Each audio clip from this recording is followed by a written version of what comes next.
Japanimation Station.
Hello and welcome to Japanimation Station, an anime podcast brought to you by the folks at the Weekly Stuff Podcast. I am Sean Chapman. And I'm Jonathan Lack. And we are here once again to dive into the wild and wacky world of anime. This week on the show, we are doing our penultimate episode of Season the Third, Lupin the Third here at Japanimation Station. This is our last normal episode. We've got a surprise bonus episode Jonathan's designed for us that we'll get into later. But we are deep into the heart of the 90s this week on the show. We're taking a look at 4 different projects. The feature film Dead or Alive, the 5th Lupin the Third movie from 1996. We're looking at the 9th Lupin the Third TV special, Island of Assassins, also known as Walther P38 from 1997. We're taking a look at Tokyo Crisis, the 10th TV special from 1998.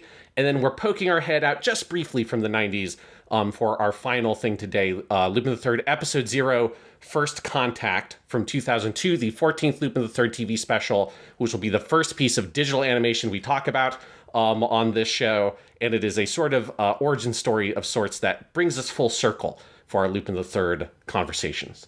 Yeah, we do have one more episode this season, but it's going to be some other bonus fun stuff just wrapping up and some other fun things. So this is the end of the anime adventures of Lupin as we are talking about them this season. Again, there might be another season at some point where we go into the 2000s and do all the other fun stuff because Lupin very much had a revival in recent years. But yeah, this is where we are ending things. One more movie, 3 more specials, and I think it's an interesting cross-section of material today, Sean. There's only one of these I really loved, but I found all of them interesting in different ways. And I think it's an interesting portrait of Lupin in the late 90s and then poking our heads into the 2000s where suddenly video quality goes out the door. Yes. And it's very jarring. Yeah, I think, there's a real, kind of mixed bag of stuff I think we've got, where we talked about last week when we were kind of in the first half of the 90s and how it felt like Lupin the Third as a franchise kind of struggles with figuring out how to adapt and use the kind of popular aesthetics of the 90s. And it kind of made sense that Lupin the Third couldn't really do a TV show in this era because it just doesn't really make sense for the franchise it is. And I think you get a lot of different versions of what is Lupin the Third in the 90s? How much of the 90s do you bring into it and stuff like that? And all these kind of have different solutions to that problem. Then, of course, you've got First Contact, which is like, how do we try to use early digital animation? And the answer is not particularly well, even if I think that thing is fun. It is very jarring when all of a sudden you're like, oh, right, yes, 2002. The animation was pretty rough at that point in time. But that is by no means Lupin-centric. That is, everything was that way in 2002, sadly. If I want to give my quick hits here, I think Dead or Alive is a super interesting movie that doesn't hold together, but it's very worth watching. I think Island of Assassins is messy, and I don't really like that much. Tokyo Crisis is one of my favorite things ever. Fucking adore it. And then First Contact is very fun, but not super substantive. That's kind of my quick hits. I don't know if you agree. Yeah, I think I'm broadly in the same. I probably, I'm not as hardcore as Zenigata stan as you, so I don't think I have as deep a love for Tokyo Crisis, though I think it is probably the best. Like, I think I really liked Dead or Alive, even though Dead or Alive is messy, but it's messy in ways I love. There is a lot of the Ghost in the Shell movie in DNA in Dead or Alive in terms of how they made it. So I love that fucking movie, so I'll take that shit. Yeah, Island of Assassins is easily the weakest of these four. I think it's like one of the weakest pieces of Lupin I think we've seen. I think that is the most like, oh god, how do you make a Lupin thing in a 90s anime, is sort of what that one is. Yeah, Tokyo Crisis is very, very fun. And is super Zenigata-centric, and it's got some really good stuff in it, and yeah, it is very enjoyable. And then First Contact is a good classic style Lupin romp, and is the only one of these four that feels like this is like some Lupin shit you're looking at, right? Tokyo Crisis is very good, but it's also so Zenigata-centric, you're not really getting that kind of Lupin gang dynamic as clearly in the plotting and stuff. And so it's fun to do First Contact and kind of feel like, okay, now we're just doing some Lupin-ass Lupin shit with the heist and all that kind of stuff, which none of the other three that we talk about really is kind of on that wavelength.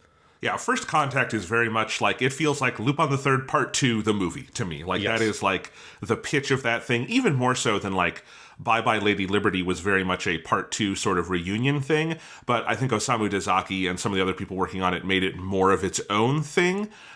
First Contact is like 100%. This is the Part 2 ass movie special thing. And then all these other ones, Dead or Alive is fascinating, and I'm very excited to dive in. Before we talk about the individual works, I think one piece of the conversation I want to follow up on from last week, Sean, is that we met the second major voice of Lupin, Kanichi Kurita, at the end of last week's episode, where he took over at the very last minute to replace the late Yasuo Yamada for Farewell to Nostradamus, or Get Fucked Nostradamus, as we like to call it. But we only saw him in the one movie. Now we've seen him in 4. And what did you think, like, having now a much bigger, like, body here to analyze as Kurita kind of comes into the role? Yeah, I think he does a very good job. You know, I think it kind of makes sense a little bit in terms of his, like, approach in the 90s stuff, where they make Lupin darker, like, because everything's darker. Like, literally, it is darker in the sense of, like, the color palette is very dark. And all of a sudden, his red jacket reads a little bit more burgundy in the 90s stuff.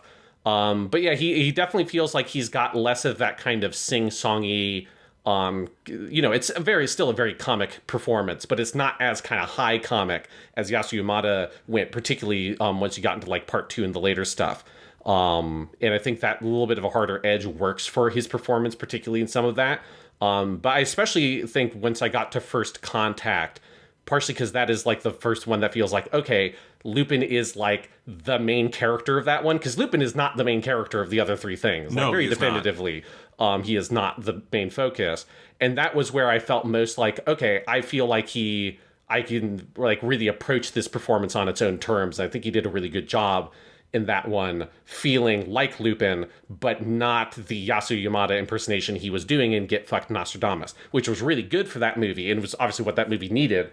But it felt like, okay, this is clearly still evoking the Yamada performance very heavily in specific areas, but I think he's let off of that impersonation thing, but he can still very much carry Lupin as a character throughout a whole thing. And it still feels a little bit harder edged. It feels a little bit darker than Yamada typically went with the performance. I think there's like a clearer division he makes between Lupin in serious mode and Lupin in comic mode, that Yamada, I think, was a little bit more kind of fluid in moving between those states. But I think that for Kurita's version, that works for me. That it sometimes feels a little bit more like this Lupin is putting on a bit of a performance when he's doing his hijinks, and he's kind of playing it up more. And I think that that's like an interesting, slightly different take on the character than what Yamada did, who was just like a agent of chaos, basically. I think that's a good description. And I do think like Tokyo Crisis and First Contact are primarily comic, and Kurita is ludicrously funny in both of those. Like, he is a very funny person and a very funny actor. But I do think that's true. There is a little bit of an edge when it's asked in Dead or Alive and in Island of Assassins, where like there's a gravitas to the performance that I think is really good when it is called upon to do that. And I've seen more of the later Lupin stuff, like The Woman Called Fujiko Mine and some of the movies from the 2010s. And those are much more in the sort of like slightly heavier, more gravitas vein. And he's also older at that point, so he's aged into it a little bit more. But it is something that I do think comes out in his performance over time, and it's interesting to hear. It was kind of fun to be bouncing between the different casts, because I was watching some of specifically I was watching the Takeshi Koike movies, which are a trilogy that came out in the 2010s, and I'm working on in my dissertation a little bit, so I was watching those, and it was kind of fun to bounce back and forth and hear him in an earlier phase here. But he is fantastic. I did just notice, I kept writing in my notes as we got through these, like, as good as he is in Farewell to Nostradamus, and I do think he's very good in that, there's just a confidence and a range and a sense of humor and gravitas that I do think like grows and grows and grows in these, until First Contact is just, pure star material where like he owns the role so completely, you're not even thinking about, this is a replacement voice at this point. And that's only, 6, 7 years into his tenure. So really impressive stuff. Yeah, no, he's very good. Yeah, it does make me excited to see the later stuff at some point, and see, as you say, kind of him growing into the role. Because he does, like, just overall, he has a deeper voice than Yamada, right? And he's got a little bit more grit in his voice. Yeah. And I think that just adds a different texture to the performance. That's cool. And it works for, I think it helps probably inform a little bit of a slightly different take on the character. Like, I think you can almost feel that they're writing more for his version of the character at this point versus just doing generic Lupin for Yasuo Yamada, and like hearing that voice that feels more, particularly by the time you get to the First Contact, they're trying to lean a little bit into him having that slightly grittier voice that he has. Yeah, absolutely. And I think, obviously, the rest of the cast, we have sung their praises over and over. All of them continue to be great. It's fun. You can really start to hear the age in some of their voices, but I don't think anyone has missed a step. Goro Naya sounds much older, but God, his, like, even in First Contact, his, like, Lupins are still the funniest thing in the world to me. And Kiyoshi Kobayashi, by the end of these 4, we are on the verge of what I think of as old man Kobayashi, where Jigen is just a senior citizen in the world of Lupin, but still sounds cool as shit, and is I honestly kind of think Kobayashi gets better the older he gets, because Jigen has so much gravitas to the voice, and I think particularly by First Contact, you're really hearing that, and it's so good. Yeah, I definitely think that's something I noticed with First Contact, is he has, like, we have, like, gone over a hill where I think there was a period there, more in the stuff I think we watched last time, less so than some of this stuff. But last time, it kind of felt like there was an awkward period of transition where you could feel his voice growing older, but he hadn't settled in an older voice yet. By the time you get to First Contact, it's like, no, he has like fully settled into this kind of older version of his voice. He's not a young man anymore, but it's like he's using it. And yeah, there's like, it is, his stuff in First Contact is some of my favorite Jigen stuff he has done, because it is so heavy and it's so weighty and it's so deep, and you're just like, you just get sucked into the performance completely. And yeah, like, it is definitely a much older voice, but it feels like he is able to use that older voice more intentionally than some of that kind of transitionary stuff we watched last time. Yeah, I'm kind of bummed they never, while Kobayashi was still around, made a like true old man Jigen story, like the Wolverine Logan version of a Jigen movie or something, because he is so good at it. But I was bouncing between, like I said, some later Lupin material where he is the key. Everyone else has changed at that point and he is still Jigen, and it is just amazing, that continuity that is so fun to hear. But everyone's great. Eiko Masuyama, she's the one I feel like is the most ageless. She just is so light on her feet, and I actually think the later ones of these have a really good showcase of like the funny side of Fujiko, where she gets to make jokes and she's very funny, which I think I don't think the specials have been particularly good at. I think like part 2 and 3 have some good stuff in that with her, particularly part 3. But she's great, and obviously Makio Inoue, who I also think is clearly getting older and has fun with that as Goemon, because the more depth you have in your voice for Goemon, the better. Like load it on in. That grit really helps with that character. Yeah, I agree that I think like with Kiyoshi Kobayashi, I think Makio Inoue has like really settled into his older voice, and there's just some very good, when he goes Moonin, which is your like, I regret this kind of thing, which is very samurai expression. It just like kind of rumbles a little bit in your subwoofer. It's really good. And that is, that's what you want from your like, insanely over the top samurai man. Yes. But this cast is just so great. And, Kurita slips in perfectly, and I think there's even a new kind of energy that kind of comes up around him as kind of the new leading man.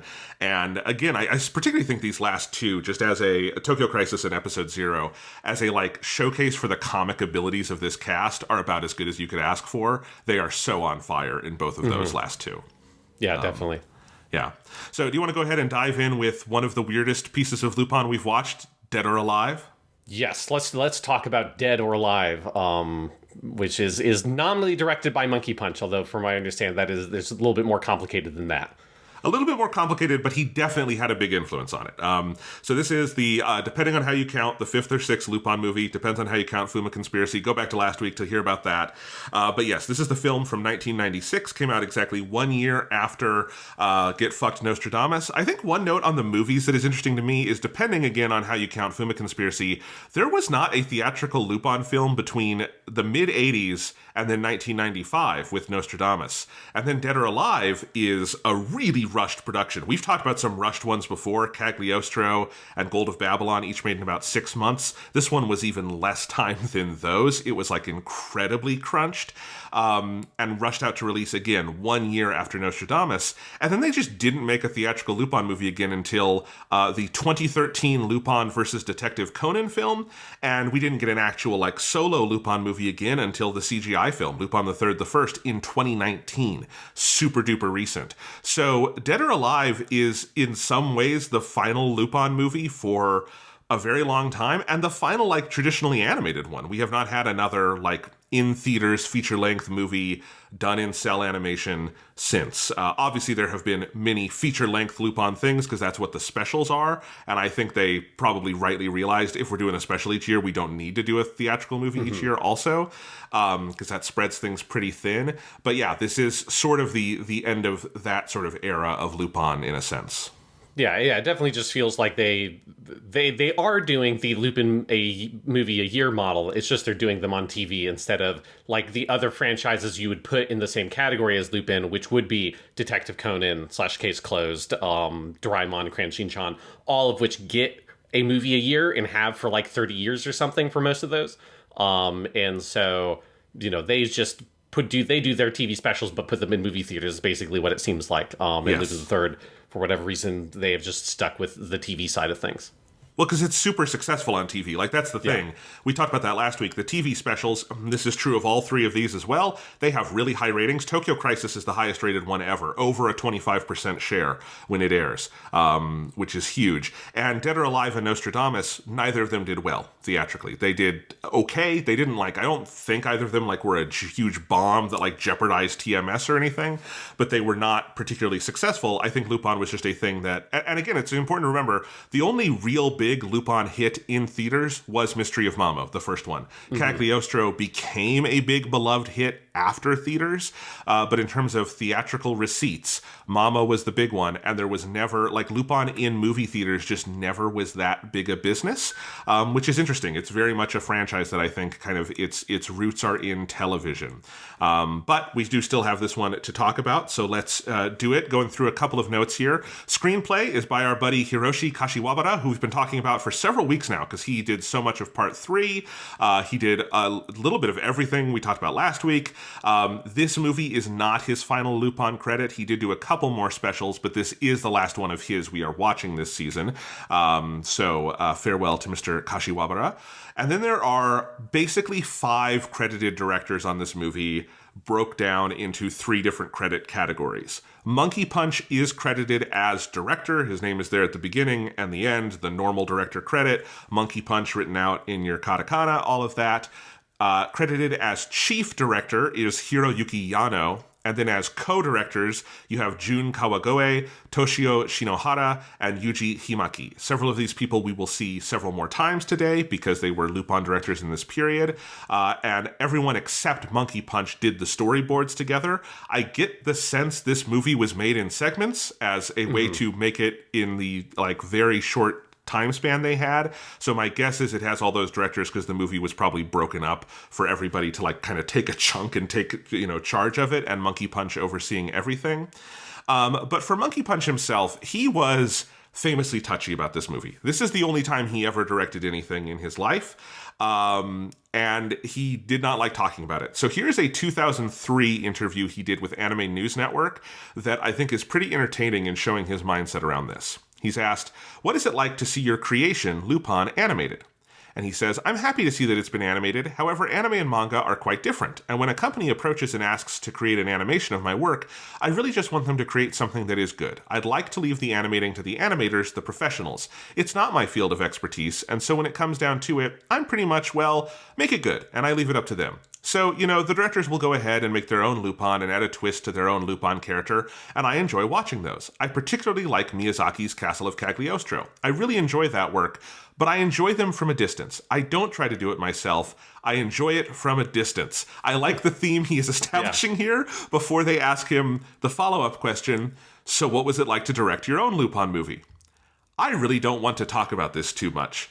Basically, in the case of Dead or Alive, which is the movie I directed, it wasn't something I wanted to do on my own. I was approached to do it. We were on a real tight time crunch. The movie was produced in 5 months, and basically it was decided that this movie was going to be made, and they didn't have a director, so I unwillingly accepted the role. However, I feel it was the voice actors and the other people involved in the project that saved it. The one thing I learned from doing this is that, more than even myself drawing manga by myself, it took more than 1,000 times the energy to produce and direct this movie, and I really don't want to do it again. Monkey Punch not laying any the track down. He says all truth. And then there's also an interview that is on the Discotheque Blu-ray that I wanted to quote here. He says, "When I was asked to direct Dead or Alive, I turned it down at first. But they kept pressuring me, and it was sort of forced upon me. In the movie, my ideas were incorporated at the very start in the intro, and also at the end when Lupin defeats the enemy and takes the treasure. Just those 2 segments. I gave these ideas to the staff, and the scenario writer filled in the rest. When he gets the treasure at the end, well, in general, Lupin hasn't ended up with a lot of treasure, and since I was a director on this project, I thought he deserved to get away with the goods once in a while, and this time he gets away with a huge treasure." So that's what Monkey Punch has said about the movie, not a process. And I can understand the hey, Mr. Manga guy, would you like to come direct a movie in 5 months? That would be stressful. He's clearly a very talented person, but that doesn't necessarily mean you can just come and direct a movie. It's hard. This definitely feels less like an authored auteur vision of Lupin than a big team effort, which I think is what Monkey Punch is stressing there. Yeah, because it is such a different skill set where if you're doing manga, you're working primarily on your own with a few assistants if you get it bigger. That will help you with the backgrounds and kind of putting on the finishing touches. But if you're directing a big animated movie, you're not just sort of coming up with your vision. You also have to manage that team and work with that team. And there's a whole managerial side of it that you probably do not have to deal with almost at all as a mangaka. So it is not surprising that he's just the way he says everybody else involved with it saved it. I think is that such a this is a big team of people that create these projects, and the director has to be at the top of that role, and that seems like that would be very stressful, especially if you have never had to do it before. And then you also have this reputation of being the guy who created Lupin, which I bet also puts a lot of stress on you. There's everyone's probably thinking he's got to be great at this because he's the dude what made the Lupin, so he's got to be great at directing the Lupin movie, right? And it's you want me to draw a Lupin comic, I can do that shit, but it's I've never directed a goddamn movie before. And I should say the movie was heavily marketed on the back of that. It's everywhere in the trailers and the poster of this is the movie directed by Monkey Punch himself. And so that pressure was kind of put there out in public as well. And it is kind of the movie's most famous reputation, at least in the English-speaking fandom, because this is a pretty obscure Lupin movie overall. But that is kind of the fun fact people know about it. And we'll talk about all that more in a bit. Just to say a couple of other significant people here. Character design and animation director is a guy named Ryusuke Kōichi. He was also the chief animation director on this year's special Secret of Twilight Gemini, but otherwise never worked on Lupin before or after. I'm not super familiar with a lot of his other work. He did some there's a lot of different things here that it seems like very much kind of a journeyman kind of person all over in a bajillion different anime.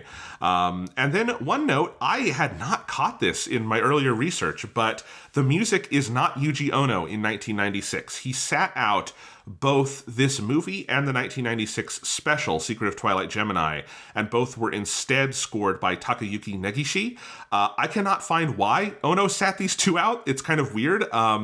Like I said, Negishi did both of these, although he did still use the Lupin theme written by Yuji Ono. None of the other themes are in there, but that is worked in very well all over the film. Ono did come back the following year and continued in his regular capacity for all the subsequent specials and TV series, minus the Fujiko Mine show and its movies, which have a different style to begin with. But yeah, Yuji Ono took a 1-year break from Lupin. I even was going through his discography, was he doing some big project? And I have no idea. I actually like the score for this one. I think it's very good. It's not necessarily an Ono score, but it actually is still jazzy and has it's much better than the Fuma Conspiracy score, which just had no real sense of what Lupin music is. This has a very strong sense of what Lupin music is. But yeah, for whatever reason, no Yuji Ono this time. Yeah, like you, I was kind of surprised when I saw that he wasn't there in the credits. But once I got into the movie, it didn't, his absence was not felt. Whereas, as you say, with the Fuma Conspiracy, his absence was very, very distinctly felt throughout that whole thing. So, yeah, that is weird. Yeah. Maybe just need a vacation, man. It's he's made a billion pieces of Lupin music. He's look, give me a fucking year off, okay? I can't do this every single year. Give me 1 year, guys. I will say, I do think he came back a little re-energized because the next thing he did is Island of Assassins, which has a pretty good score and had the first new version of the Lupin theme since 1989. And he has done more kind of new original stuff since then. He started doing the Lupin jazz albums. A lot of that material we start seeing integrated in First Contact and the other specials of that era that we didn't necessarily talk about. So he came back very much re-energized, but maybe he just needed that year off. A couple other notes. The Japanese trailers for this movie really clearly show what, to my eyes, is new animation mirroring famous shots from the Lupin pilot film that Japanese audiences would have known as the Part 1 opening, like Lupin running in front of the spotlights and jumping out of the exploding helicopter before it goes to kind of that harmony treatment thing, Jigen doing the thing with his gun barrel, rolling it on his arm, Fujiko on the motorcycle, and some animations with Goemon and Zenigata that evoke that. Those are in the teaser trailers. Those trailers have lots of other footage from the movie, so it's not like this was a stand-in footage that you sometimes get in an early trailer before animation is done. So I assume there was more of that in the movie that was cut for some reason, which is weird, especially because the trailers have the big, it's the first film by Monkey Punch angle. They're it feels like the Part 1 throwbacks are intentional, but other than one shot of spotlights turning on in the beginning of the movie, these shots are not in the final film, and I thought that was interesting. Yeah, I did not notice that, but that is interesting. And finally, the most important question, this was asked in one of the interviews with Monkey Punch.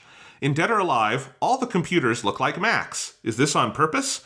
And he says, I was the director of Dead or Alive, but I did have an assistant director. He was a veteran of animation, so I left a lot up to him. He was very knowledgeable about animation, and since, as the director, my name Monkey Punch would be in the credits, he made the computers look like Max, because that's what I use. It was out of respect for me. That's what I believe. We're asking the important questions here and getting them answered. Well, it is, a weird detail for people to have, pointed out and be like, why did they make the computers look like Max in this movie is a weird thing for anyone to be particularly curious about. But it is interesting through all of these how, we have shifted into computers are just, a common part now, right? It's not a thing where when we did, the Lady Liberty one, where computers being implemented was a big part of the plot, and they did a whole virus thing, and there's a focus on it. Now it's just Lupin just does computer shit, and he just can kind of do it. It's sort of a normal part of his character, and it does feel like it's a thing where they have finally gotten to the point where it is not something that needs to be remarked upon of we need to, if we want Lupin to have computer skills in an episode, which would happen every once in a while in the older TV shows, they would point it out specifically, or sometimes they would have something where he didn't know what computers were or wasn't good at them for that episode's plot, and that had to be part of the plot point because he's a little bit more old-fashioned. Whereas now it's just computers are a thing. Lupin being a master thief and an expert in everything just has to be able to be good at computer stuff. So it's just computers are kind of a consistent presence throughout. Even in episode 0, First Contact, where it becomes very confusing when the fuck that story is supposed to take place, if they all have modern computers, but it's supposed to be an origin story, which we'll talk about that there. But it's just something I noted of one of those kind of changing era things, that computers are just seamlessly integrated into lots of scenes and sequences, and Lupin uses them, and he's good at using them, and it just goes unremarked upon, including Fujiko does as well in Dead or Alive, and she has a whole classic, I gotta transfer all the files onto this floppy disk scene and wait for the, like, file bar thing, like, to the progress bar to fill all the way up, which is a very 90s movie spy moment of where you're looking at this, like, old progress bar on an old computer monitor, and, like, the tension's built up, which is just funny because nowadays you don't really get those scenes anymore, because it's like, well, why are you waiting so long? Any modern computer would have moved all that shit in, like, half of a second, and you're not staring at progress bars for half your life like you did in the 90s. It is funny. And actually, I did note this a lot in my notes, and I took a lot of screenshots of the film of all the, like, different like hacking scenes we get, because Lupin, when he's doing hacking, he has his Lupin's Love homepage up, which is like his, and it's Lupin h/html/love_index.html, and all of that is funny. Fujiko, she's got her floppy disk that she's using that just says Fujiko files in, like, this flowery font, and I love that she like coded all of that. Yeah, I was constantly noting in my notes to myself, Sean, of like, oh, Lupin got really good at computers. And I guess there is a continuity for that, because in Bye Bye Lady Liberty, he didn't know how to use computers, but he forced himself to learn at the end. And I guess the lesson stuck, and he's good at it now, because he has a real natural affinity for them at this point. Yeah, but it's just, it's the changing years. Lupin's got to adapt. Yep. So the movie itself, Dead or Alive, a lot we could say, but Sean, what are your general thoughts on this film? Because it is fascinating. Yeah, I mean, I really enjoyed it. It is 90s as fuck. Like, it is so 90s. It's from 1996, so it's basically 1 year after Ghost in the Shell. And I think Eva, like Neon Genesis Evangelion, would have started airing by this point, right? So you're like in the midst of, like, what you think of as, like, a lot of the seminal works that define the 1990s in anime. Yes. And so, last episode for the podcast, we talked about things that were in that early stages of the 90s where you started to feel it coming on, right? Like the darker color palette we started to see, that is here for the three 90s things. And in, like I said, the Lupin's jacket is like this kind of almost maroonish or burgundy kind of color, because the color palette is so much darker overall. And it's got, like, a lot of weird, varied 90s anime things. Like, there's a lot of weird biotech stuff. It's technically nanomachines, but all that whole sequence of the, like, robotic tentacles in stuff that get sliced apart and then they recongeal together, like, that is such a 90s anime fixation, whether it's like biotech or like weird demon stuff that is like that. I mean, this is, not to put too fine of a point on it, but this is also the era where, like, tentacle hentai becomes a thing, right? Like, right. It is a aesthetic fixation for whatever reason in this era of anime, on, like, weird, like, biological, goopy, organic stuff, and them animating it, and that's, like, very present here. And then it's also got, in terms of its plotting, it's got this very, like, what I guess would thought of as a loosey-goosey plot. The plot is just kind of all over the place. Like, it's all over the place, but not in a manic way. In a just, like, we are kind of in this one setting. We're in this weird city that is just sort of feels vaguely alien in this bizarre way. Like, it feels kind of unearthly. Not just because they've got weird nanomachine tech on, like, the drifting island, which is a, like, big cruiser that's been, like, decayed in the middle of this like, lake that they just call an island, and it's weird, and it's just got, like, tentacles on it and shit. But the whole aesthetic of the city feels, like, off in kind of not of this earth. And you're just sort of in this place with the characters that live here, predominantly Oleander, who is sort of effectively the main character of this movie, who gets it, like, intersects with Lupin and the rest of his gang. But it's so much about just this place and all the things that go on here. And so it has this very loose plotting of subplots that kind of end up going nowhere. Like there's this whole subplot with this princess character that just kind of fizzles out with Fujiko's side of the movie, and she just kind of gloms back onto the Lupin plot and stuff. But it didn't really bother me that it's very loose. Like, I actually enjoyed the looseness. I enjoyed the sense of place in the setting that they build. And there's something about the weird gaps between scenes and gaps between moments. Something that I think probably comes partially from the kind of piecemeal way it sounds like it was put together with the 5 different people with director credits. But that does create this sort of sprawl that happens over the course of the movie. And the tone and aesthetic of it is so fucking thick with 90s that you could just, like, cut this thing with a goddamn knife. That I've kind of melted into the movie. Just kind of enjoyed it for what it was. I think there would be people who'd watch this movie and fucking hate it because it is, like, so weird in that way. But I kind of got really into what this movie was doing. I generally agree with that. And I wrote a little write-up on Letterboxd with my thoughts on the movie, and my second sentence was, the animation is 90s as fuck. So yes. You and I are on the same page as this. But I'll say, the next thing we're watching, Island of Assassins, is also 90s as fuck, and I think it's the bad 90s. Island of Assassins has all the stuff I don't like in 90s anime. I think it's ugly and angular and dark and, like, just off. I think Dead or Alive is, like, the cool side of anime 90s in all the ways you were just describing. You know, scenes just, like, have sometimes a very loose relationship with reality. There's often a lot of, this is one of my favorite legacies of 90s anime, just being in a space. You know, the best scenes in Ghost in the Shell, and this is also from Pat Labor, this is something Oshii likes to do, it's just characters wandering around the city while weird music plays, you know? And I love those moments. There's the Ghost in the Shell has a very famous long scene like that, you know?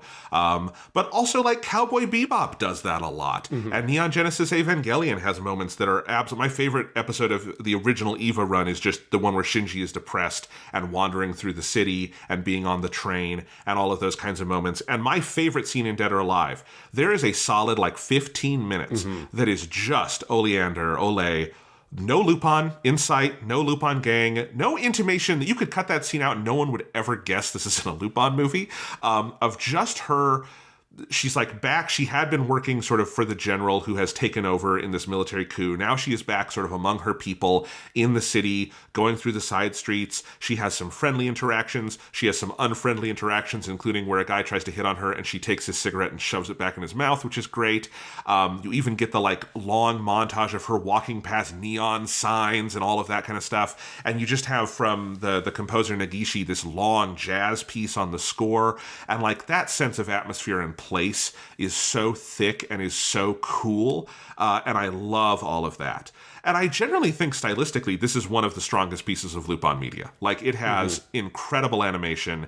It has the climax of this movie is one of the best things in all of Lupin III. There's this knife fight amidst all of the nano tentacles, culminating in Lupin having, I think, the coolest kill in the entire series. We can debate that. It's that or Jigen with the scattered magnum. But it is crazy. And so all of that is really good. I do think where the movie is held back is the plot is a little all over the place.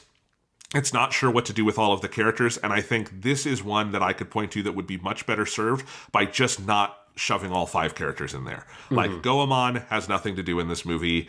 Zenigata, I love Zenigata. He has a couple of funny moments. He overall has nothing to do in this movie. You know, again, I recently watched the Takeshi Koike movies, which are these 3 movies made after the woman called Fujiko Mine. And one of the things I like, and I say movies, they're an hour long. They're really 2-episode OVAs. It's a weird thing to know what to call them.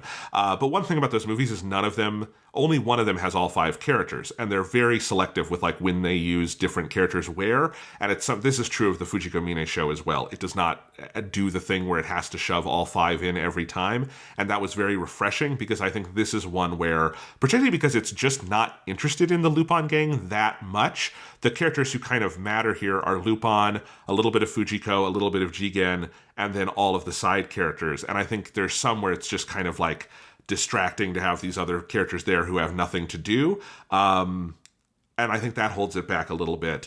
But yeah, just as a vibes movie, this is fucking immaculate. This movie is immaculate on that level. Yeah, it absolutely is a movie you just have to vibe with because, yes, you're right. Like, the way it uses the broader Lupin cast, and I would say this is true of all three of our 90s things we're looking at today, right? Tokyo Crisis is the best at this because it's very comic, but all of them silo off the Lupin gang. And so it's like they mostly, for the plot, they just use Lupin, and then they find like other things for the other characters to do. And they just kind of are in their own little scenes. And like for this one, like it seems like Fujiko is going to be really important, but honestly, she kind of isn't that overall because like most of her subplot is revolved around that princess character who ends up being completely insignificant. That subplot just kind of ends up going nowhere. So I think like all of these, this is like it's part of the thing of the 90s Lupin stuff. And it's true of some of the 90s stuff we watched last time, where it feels like they don't really know how do you do the kinds of stories and the kinds of aesthetics and things that are very popular and we want to do in 90s stuff in anime, but also get Lupin involved in it. And it just feels like they don't really know how to do it because Lupin comes from such a different tradition with like the heist stuff and the kind of Looney Tunes energy. Like the Looney Tunes energy is not here. The most it's here is in Tokyo Crisis, which is so highly comic, and a bit in First Contact.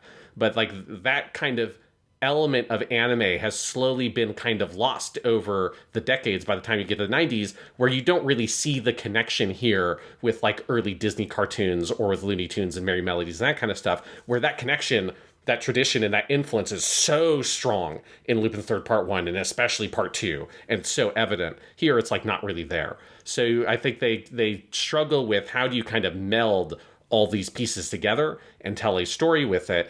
And the solution I think they come to is mostly like, let's make something that is about like 70 to 80% its own movie. And then let's put Lupin in it and like Lupin an important character in that movie. And then let's have the other characters be around the edges and have some fun scenes with them. But have them not be very critical and have it not really be about Lupin's journey. Don't really give him a character arc, none of that kind of stuff. Let's make this one about Ollie. Let's make the Island of Assassins one about the lady in that one. Let's make Tokyo Crisis about Maria and Zenigata. But they're very much about those characters. And I think one of the consequences of that also is the character design stuff in these. It feel weird to me sometimes where like a Dead or Alive, Oleander just looks like she's from a different movie than Lupin and his characters, right? Like there's so little design relationship between those characters in terms of their visual design, and it is kind of weird. It is weird to watch Lupin, who looks like Lupin, walk into a scene and interact with a 90s anime character who does not look like she belongs in the Lupin world at all. It's very funny. I think the different ones we're watching today handle this to different degrees of good. Like I think it works in Dead or Alive because it is this kind of like alien civilization they've walked into. It is hard to pinpoint where in the world we're kind of nominally are. It's like the city's design is vaguely Arabic in the same way that like Aladdin is or something like that, with kind of the big like, you know, domed buildings and stuff like that. But the citizenry like reads very differently. There's clearly a lot of like Latin American influences going on, and kind of the coup plot is very like Cold War Latin America is what they're kind of drawing on there. So it's and I think all of that I think is intentional. I do think there is like a sense of like this is a sort of like chaos state of like, you know, a kingdom that was overthrown by a military, you know, junta or something. And that's kind of where we are. And so I think there's some of that works. Because also, like, the designs in Dead or Alive are pretty striking. Like, Lupin, this is the most he's ever looked like Monkey Punch's Lupin, I think, I would say, is this movie. Like, if you compare him to, like, manga drawings, it's really close. Some of the others, not as much. I don't love Zenigata's design in Dead or Alive because his cleft chin becomes, like, two big handles, and it looks like his bones... He looks deformed. It looks like, if he died, it like you did a dissection, you took his skull out, there'd just be two giant, like, protrusions at the bottom of his skull where his chin is. You're like, oh my God. It is, there is something very unsettling about his chin in this, and it's like, that's not how chins work. Like, you don't have two big meatballs growing out of the bottom of your face. That's not what a cleft chin is. But I was creeped out by that as well. A little creepy. But like I like Fujiko's design. I think her red hair is really cool here. She looks awesome. You know, Jigen and Goemon look like Jigen and Goemon. But then like Island of Assassins, I do think, we'll get to that when we get to that. I think all the character designs are wrong. I think like the main character, like the characters unique to that special are way too 90s, and the Lupin character, like Lupin himself, is too boyish for a plot where he's supposed to be older. All of that is weird. Tokyo Crisis works better for me, in part because Tokyo Crisis going for pure comedy means a lot of these issues don't matter as much. Like if you're siloing off the characters, that's fine, because in a comedy movie, if you're going to cut away and have some comic relief, that's totally doable. In Dead or Alive, it doesn't. And Island of Assassins, it's a little harder because they're going for more drama. But yeah, there was a video essay that kind of blew up on Twitter a couple months ago from when we're recording this, so like early 2023, by Patrick H. Willems, who's a video essayist, where he was kind of looking at movies like Chris Nolan's Tenet and the Mission Impossible movies and some films he was calling vibes movies, and was trying to like put a definition to this style of movie where there is a plot and it is explicable. You can write it down and you can explain it, but it feels a little confusing in the moment. And really what you're there for is sort of the general feeling and the vibes and an atmosphere. He was also talking about Miami Vice, the Michael Mann movie, which is one of the great films of the 2000s. And I think Lupin often is kind of in this vein, but I do think Dead or Alive fits, where you can explain the plot of Dead or Alive. You can write it down, you can piece it together, you can go through it. Some parts don't make 100% sense. We're going to talk about the disguise element of this movie in a second because I have questions. But like you can piece it together. But that's not really what you're there for. You are there for the atmosphere and kind of the feelings and the emotions and the visuals. And I do think on that level, it's really accomplished. It's a really interesting movie. I enjoyed Nostradamus more than you did, Sean. This is a much better movie than that. It has a lot more kind of I think to offer, No, yeah, I mean, I would put this above Nostradamus and the Babylon movie. I would say this would be then the third best movie. It's definitely not as good as Cagliostro as Mamo, but it is, like if you get on the movie's wavelength, it is like very involving. But it's that kind of thing where it doesn't feel particularly like meaningful to try to break down the plot bit by bit. And I keep on coming to this example of The Princess because it is like the most clear example of something where like if you had that kind of plotting in Cagliostro, that movie would fucking fall apart. Like that movie couldn't support spending about 30 minutes in most of one of your supporting characters and iconic Lupin characters on a subplot that goes nowhere for no reason. Like the princess thing just being she's the key to unlocking the nanomachine stuff and we're just going to pursue that. And then the reveal at the end is like, she's not, and she also doesn't know anything about it. Like, you don't even get a useful piece of information from her before she leaves. She just kind of like, there's like a computer thing you could do, I guess, but that's also not important because the computer thing also doesn't reveal it. Like that, the computer thing doesn't know it's Panish or whatever, the Toifuya character. And so she just kind of leaves the movie. You couldn't spend that much time and energy on something that is such a blatant plot cul-de-sac on a movie where the plot is really important. But for this movie, because it's so much about the vibes and the setting and the tone and the mood, that's not that important because all of those things still contributed to that. Those scenes and Fujiko's role in the movie and with the insight you get into General Headhunter and all that stuff, that is still important. And that's important to what the movie's doing in a way that having the plot like sync together in this very kind of Chekhov's gun style setup payoff, sort of classic movie 3-act structure fashion, that is not nearly as important to this movie as it is to the other Lupin movies we've watched. Yeah, and honestly, I kind of like the way the Fujiko and Princess thing happens. I know it is like no one would ever tell you to write that in a screenwriting class. Is part of what we're saying, right?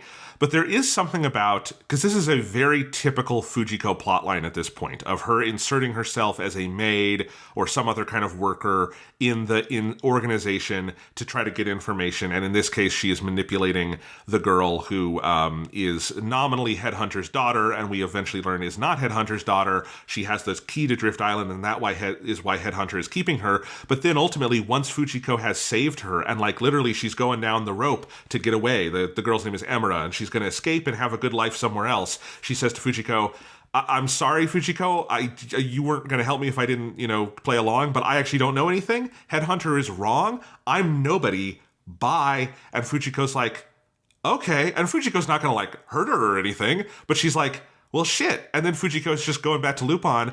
And what happens after that is the whole Lupin gang, none of them have found anything. And they wind up going to Drift Isle. And I wrote this in my notes. I'm like, why are they haven't learned anything. Like, the beginning of the movie is Drift Isle, and they get there and they're like, we can't get in. Let's go investigate. They go back and they haven't learned anything. And they're back there and they're just kind of like, well, let's see what happens. And then stuff happens because Headhunter comes with Ole. And there is a little bit more because Lupin has been doing this whole thing with Panish, and we'll talk about that. But there is something about the kind of like that disorientation and like seeing a sort of typical Fujiko plot interrupted, and then all of the other things you talked about, because you do get a lot of atmosphere from it. I think Fujiko's scenes are really good. You know, Headhunter is an interesting villain. We've got fucking Banjo Ginga getting, I think, a good, getting a chance to do something good in Lupin after the absolutely thankless task of replacing Jigen for a one-off in Fuma Conspiracy. This is a much better use of your Banjo Ginga. And, you know, all of that is interesting, but there's something about that, like, it sticks in my craw in a certain way that, like, I think it's an interesting, like, friction in the movie. Yeah, that, like, you're right, because it is true that it's all the Lupin characters, all of them go on this kind of fruitless, meandering adventure, other than the big reveal at the end of that Lupin secretly has, like, somehow known everything all along, and he's been disguising all this stuff since, like, seemingly before he even got on the island.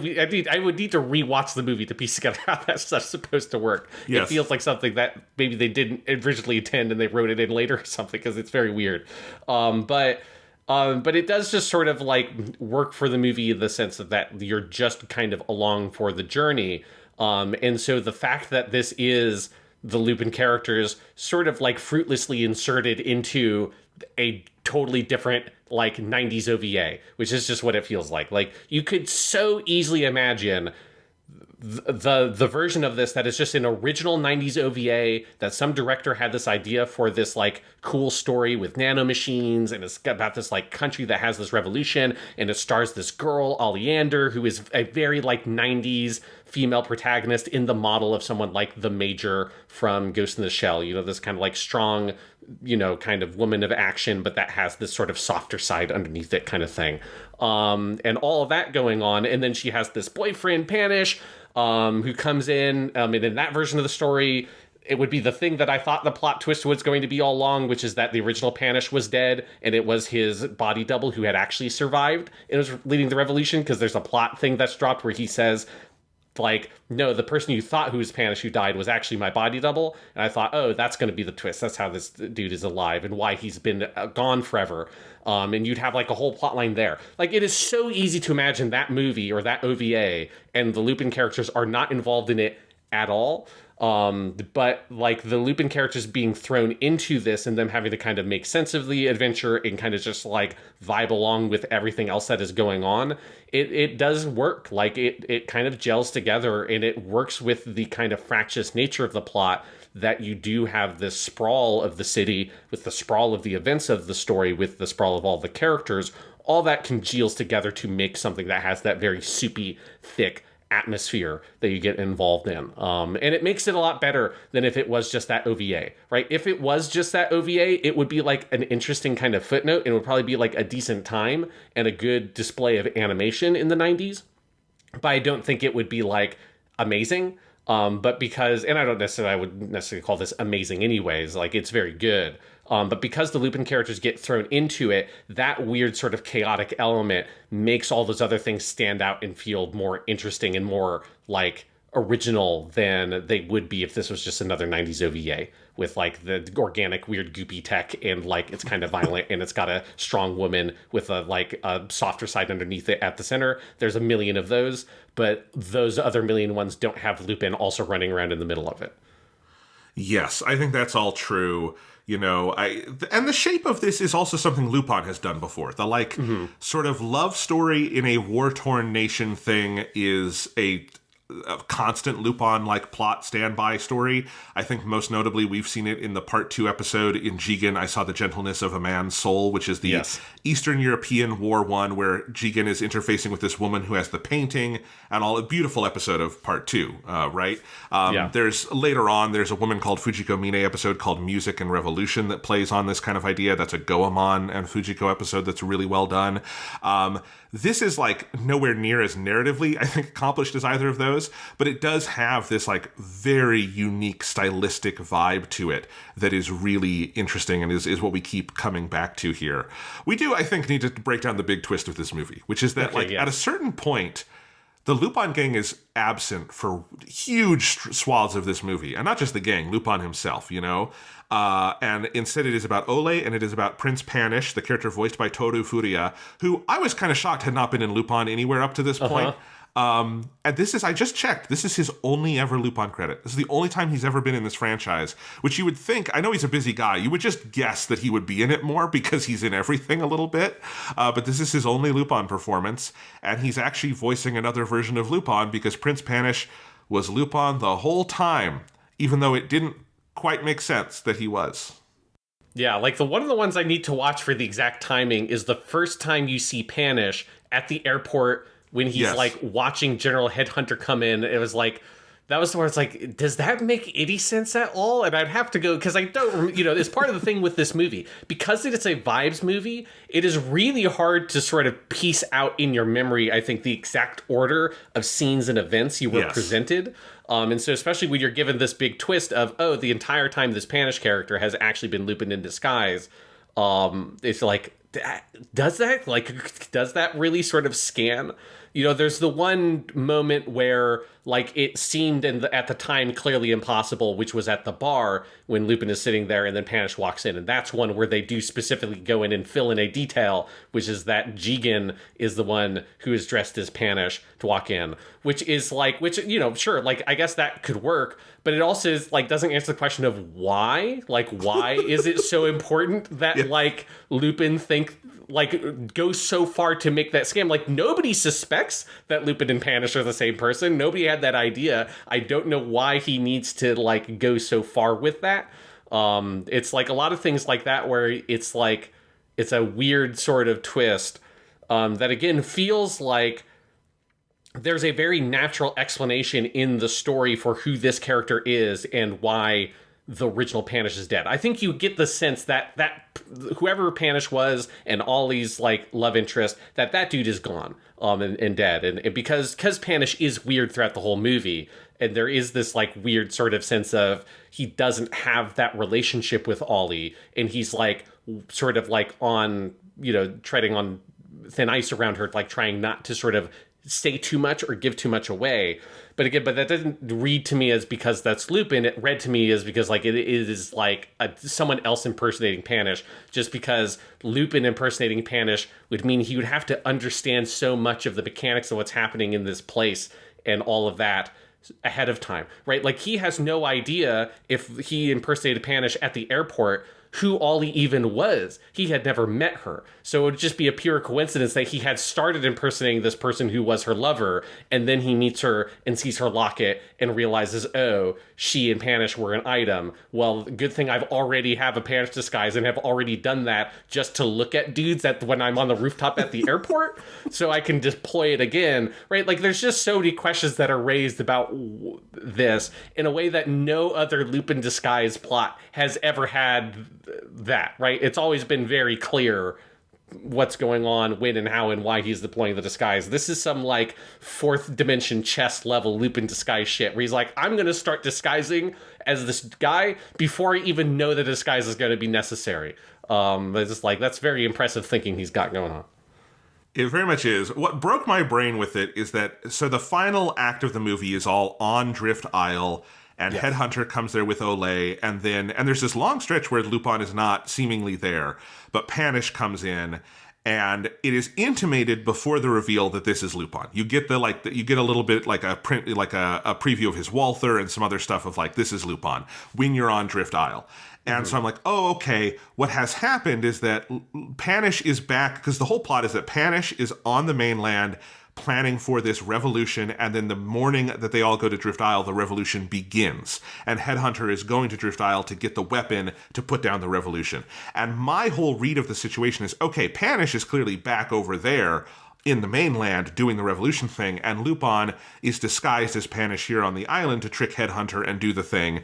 And that would all make sense. That would be a very normal Lupin thing to do. But when the reveal happens, it's not, yes, Panish is back on the mainland doing the revolution thing. It's that I've been Panish all along, which then brings in all the questions you were asking, Sean. It brings in the question of, did Lupin start an entire revolution in this country? Yes. And like build up a fucking like guerrilla warfare unit and all of this stuff for this plot? In which case, I guess that makes him a pretty good guy in this one. He did help overthrow a military dictatorship, but he also like really manipulated the emotions of this Lady Ole.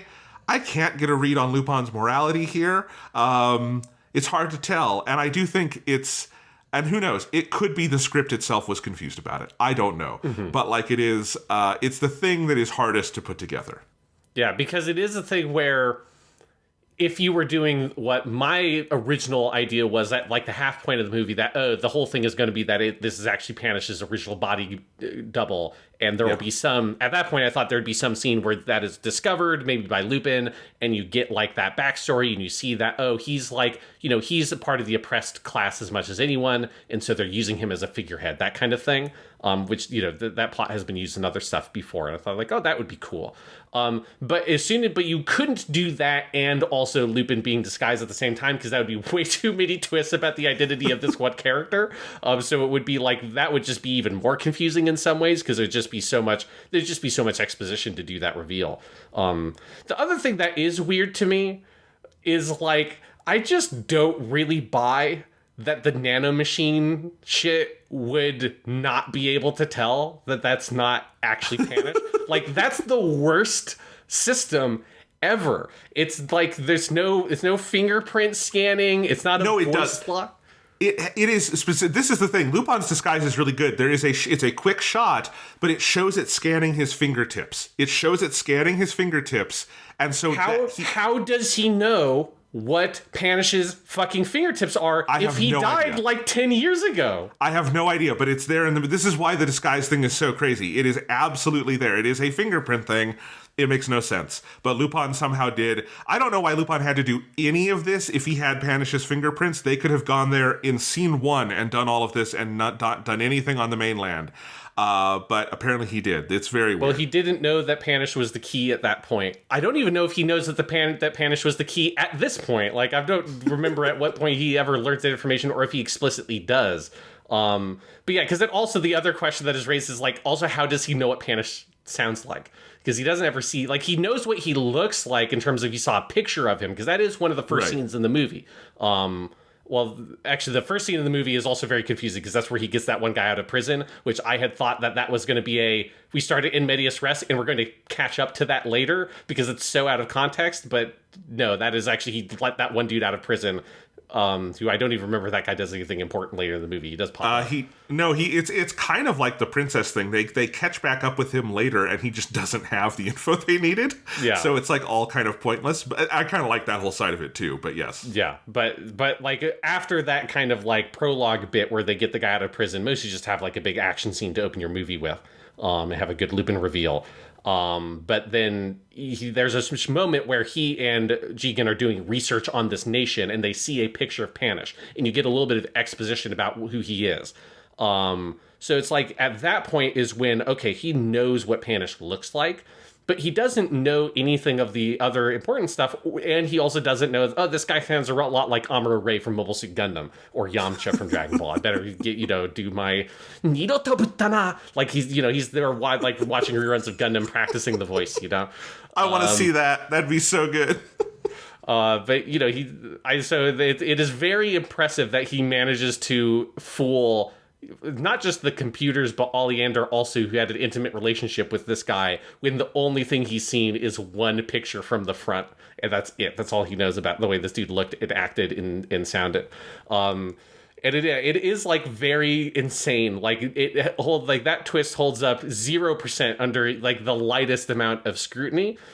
But there is I still fucking love it. Like the moment when Panish comes in, and there's because there's something about the vibes of the movie where it feels like symbolically it is the ghost of this dude who has come back because he feels different than the Panish who has been in the earlier scenes of the movie. He doesn't feel like the guy who's tiptoeing around Oleander.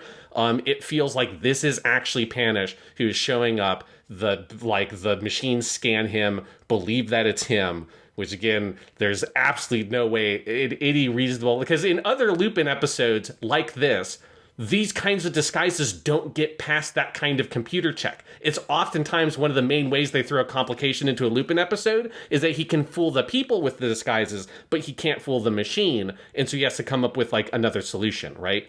And so in that moment, there is this kind of otherworldly sense of, I think you are meant to, as an audience member, whether you think it's Lupin or someone else, you're meant to, I think, really have read that whoever that original Prince Panish is not this guy who's walking around in the rest of the movie, but in that moment you kind of buy it, and there's something symbolically about that is very powerful. And then it's revealed that it's Lupin, and you're like, I can roll with this. Like, it makes no sense at all in a literal way, but in a kind of metaphysical way of like the spirit of Panish working through Lupin to save, this woman he loved. Like, I can vibe with that, even if it is really, it is pushing the boundaries of what is acceptable. But the movie has that very fractious tone and style to it that, like, again, this would be a absolutely fatal flaw in any of the other Lupin movies, other than maybe Mamo could probably pull this off because that movie's fucking wild. But Castle Cagliostro, Legend of the Gold of Babylon, Get Fucked Nostradamus, none of those movies could pull this off at all. But this movie, like, I can totally roll with it. Yeah, this would be like if in Cagliostro, he was also Count Cagliostro at the end. Yes. Yes, it'd be very weird. No, I agree. And it culminates in this beautiful moment where Lupin and everybody leaves, and then Ole is standing on the hillside. Beautiful. God, Lupin in this period does sunsets so beautifully. Mm-hmm. This is true of all the specials we're talking about. But a beautiful sunset, and she has that locket that she's had through the whole movie. And she says, "Thank you, that was a nice dream," and then throws the locket away. Beautiful moment. I mean, that kind of ties it together. That's more important than any of the logic of it, I think. Yes, because if you look at it logically, it like there's no way that Ollie would be okay with what has happened here, right? If you read it too literally, and the movie didn't have this kind of almost dreamlike atmosphere to it, it's like what Lupin has done here is like to her is so heinous and manipulative. And has gone like way further than he does with any of his disguise shit ever. He's tricked her for like days or weeks at this point, and kissed her and stuff under like the guise of this other person, who's this man that she loved and lost and thinks has miraculously come back. But the way that she refers to that as a nice dream, that so links up with the vibiness of the movie, the tone and the mood of the film. And, it makes you think back to that big standout Ghost in the Shell-esque middle scene, which is the best scene of the movie, where she's wandering around the town. And like that scene in Ghost in the Shell, a big part of the point of it is making you feel her isolation, that she lives in this big city where all these other people are, and she's completely alone. And the only interactions she has with people are either one where they're just ignoring each other, or one that's very aggressive. And where she's like sexualized by these like random men. And you think back, I think, to that, seeing her so isolated and so alone, and Lupin kind of brings back the memory of this person she really loved in a way that allows her to kind of accept her grief and be able to move on from it. And that's, I think like the movie really sells that emotional moment because it has set up and made you empathize with and really understand Oleander as a character so well, because you've sat with her for so much and just like been with her through all those moments, just like with her, not like dialogue, not exposition, not plotting. You're just with her in that city, like living that life for those scenes. And that is what allows that moment to get paid off so well. Absolutely. Okay, all the high-minded stuff aside. the fucking knife fight and everything in the climax of this movie. This movie is very well animated throughout. There is no, this is very much a la Cagliostro or Babylon. You wouldn't look at this and say, yeah, they animated that in 4 months. That's crazy. This is a very high standard of animation. But when they get into the depths of the supercomputer in the third act, which absolutely looks like the setting for a DBZ movie climax from this period, it totally looks like the end of like The World's Strongest, the second Dragon Ball Z movie or something. And you have all of the like nanomachine tentacles everywhere. You have Lupin and Headhunter having a knife fight. You have Goemon cutting through all of the tentacles. You have Jigen shooting, Fujiko kicking. It takes a leap into just some of the best animation in all of Lupin. It is fast, it is fierce, it is precise. And that's before we get to the part where Lupin kills Headhunter by taking a single bullet, putting it in the gap between this little column, and then taking a broken knife and slapping it to make the gunpowder ignite, and then shooting him right between the eyes, which is one of the coolest kills in any movie ever. By God, the rest of this movie could be utter garbage, and this climax would make it worth it.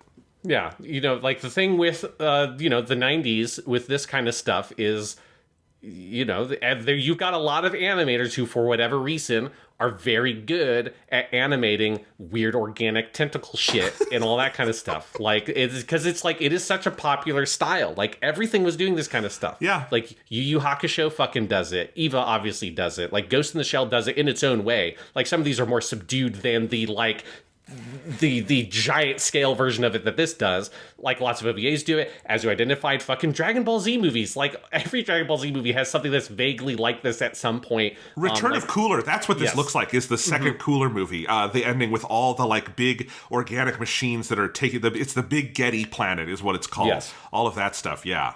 Yeah, it's just like, it's all over the place. And there are like so many animators at this point that are really, really good at doing this shit. And yeah, it just looks utterly spectacular. And yes, the ending to that fight, it is so fucking, it's just fucking great. And I think it's also just like General Headhunter is such a fun bad guy. Ginga Banjo is so good at it. I like that the guy has weird, like, pointy demon ears for no reason at all. His like character design is so extra. Another one of the things that feels kind of otherworldly about it. I don't know why he looks like an elf man, but he does. He's got elf ears. But yeah, all of that shit is just fucking insane and is phenomenal. And then I love that it extends that ending out where then he like somehow comes back when they're in their hideout later, because there's the whole like this good back and forth of them thinking they've got the treasure, which is all the nanomachines turning into gold because they're made out of gold, which I think is like a really great idea, just a great visual. Because that like makes a certain amount of sense. It doesn't make sense that like all of a sudden they would look like gold, but making them out of gold, that kind of makes sense. And then, you get all that, but then they think they lose the treasure, and then General Headhunter comes back again after everybody has seemingly gone their separate ways, and they just gun him the fuck down, and all of them, you think that everyone's left, and then as soon as the guy comes in, Lupin looks up, he pulls his Walther, and then everyone else kind of comes out of the corners and just shoots him to death, and he falls to pieces because it's like some sort of memory of him reanimated by the nanomachines. Oh, which is also, that was one of the other things that I thought Panish was going to end up being, was Nanomachine Man. That also would have probably made more sense. Anyways, but that they kill Headhunter and he turns into the last pile of gold. And it's like, that is such a great ending. And I love that. I love any scene where Fujiko gets to be very happy with the treasure, which you get here. And she's like literally bathing like fucking Scrooge McDuck style in this like giant pile of gold flakes on the boat at the end. Yes. Like I love the mode that Fujiko gets in when she just gets all of her treasure and you don't know what she's going to do with it. She just likes having it and she's just very happy about it. And all that shit at the ending I fucking love. Oh yeah, the like it's like an epilogue sequence. Once all the Oleander stuff is done, you have the gang together here going away, and they think they don't have any of the gold. And there's this great part where they're like, "Well, should we go our separate ways?" And Jigen's like, "I'm gonna go west." Goemon, of course, naturally is like, "Then I will go east." And Fujiko chooses south, and then, as they're about to leave, that is when Headhunter comes back. They do they just shoot that fucking nanomachine dude to death, get their gold, and then Lupin decides, you know what, I guess I'll go north to balance things out. And then they go away on their boat with Fujiko doing her Scrooge McDuck shit. It is an absolutely delightful ending. Yeah, and again, that trick with the bullet, that's something Lupin used to do more, where he would find, like, he wouldn't have a weapon, and so he would have to do a makeshift. This happened like 7 times in part 1, where he would make a big catapult out of wood in the forest because they're in Japan for a lot of that, and he would just do bamboo shit and whatnot. But remember when he impaled a fucking helicopter with an entire tree he launched with a makeshift catapult? Yes. That is still probably the most insane thing Lupin has ever fucking done. It's pretty great. But yeah, this felt like a very Monkey Punch style touch, whether this was him or not. It's his name's on the movie. But like, yeah, him having the single bullet and a broken knife. Can I make this work? Yes, you can. Lupin the Third, you beautiful bastard. The more we talk about this movie, Sean, the more I like it. I love the show. This, I mean, I will say this is my favorite of the things we watched. I really like Tokyo Crisis also, but of the 4 things for today, I vibed so hard with this movie, and it is a good fucking time. I liked Tokyo Crisis more, but I would put this at an easy number 2, and I think this is the kind of thing I love about Lupin the Third, is when it can no other anime franchise can do something quite like this, just this kind of out of left field, this kind of weird and vibey and experimental. This is what Lupin is for. Yeah. I also have to say, right now, I'm looking at, I'm on like the Lupin wiki or whatever for this movie, and they have the poster for this film in Japanese, and I love the tagline of this movie is so fucking dumb. It's great. In Japanese, it says, "Kōichi wa yabasugiru," which is like, this dude is way too bad, is basically what that just says. And it's like, I don't even know what character it's referring to. I don't know if it's talking about like the movie is Yabasugiru, but it is like the best nothing tagline fucking ever. One other little Easter egg I wanted to mention that I have here in my notes is that when Lupin sends in his video message saying he's going to steal Headhunter's daughter, he has a little video that starts with a Lupin the Third style logo in the style of the 20th Century Fox logo. So instead of saying, big 20th Century Fox letters, it's just big Lupin Sensei. That's a great little gag. And Kenichi Kurita is really good in those silly moments where Lupin is putting on the big thief voice. Yes, that's very good. Here's another point about this movie, because this will also come up in Tokyo Crisis, where we're getting a little bit of the a whole other generation of voice actors have come up. And so you get a lot of the greatest hits of 90s voice actors in some of these. And Oleander in this is voiced by Minami Takayama, who will face will face Lupin at least twice in the different Conan things, because she's the voice of Detective Conan in Conan.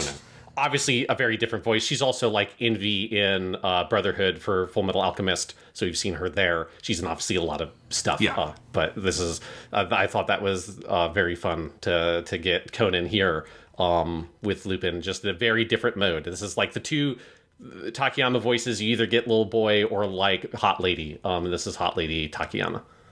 Japanimation Station.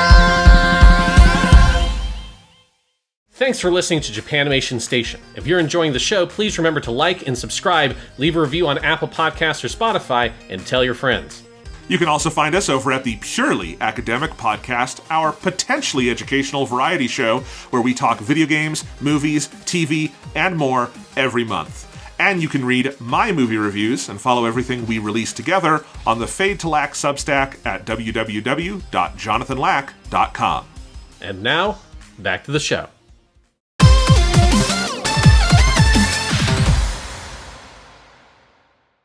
All right, well, should we move on to the worst thing we're talking about today?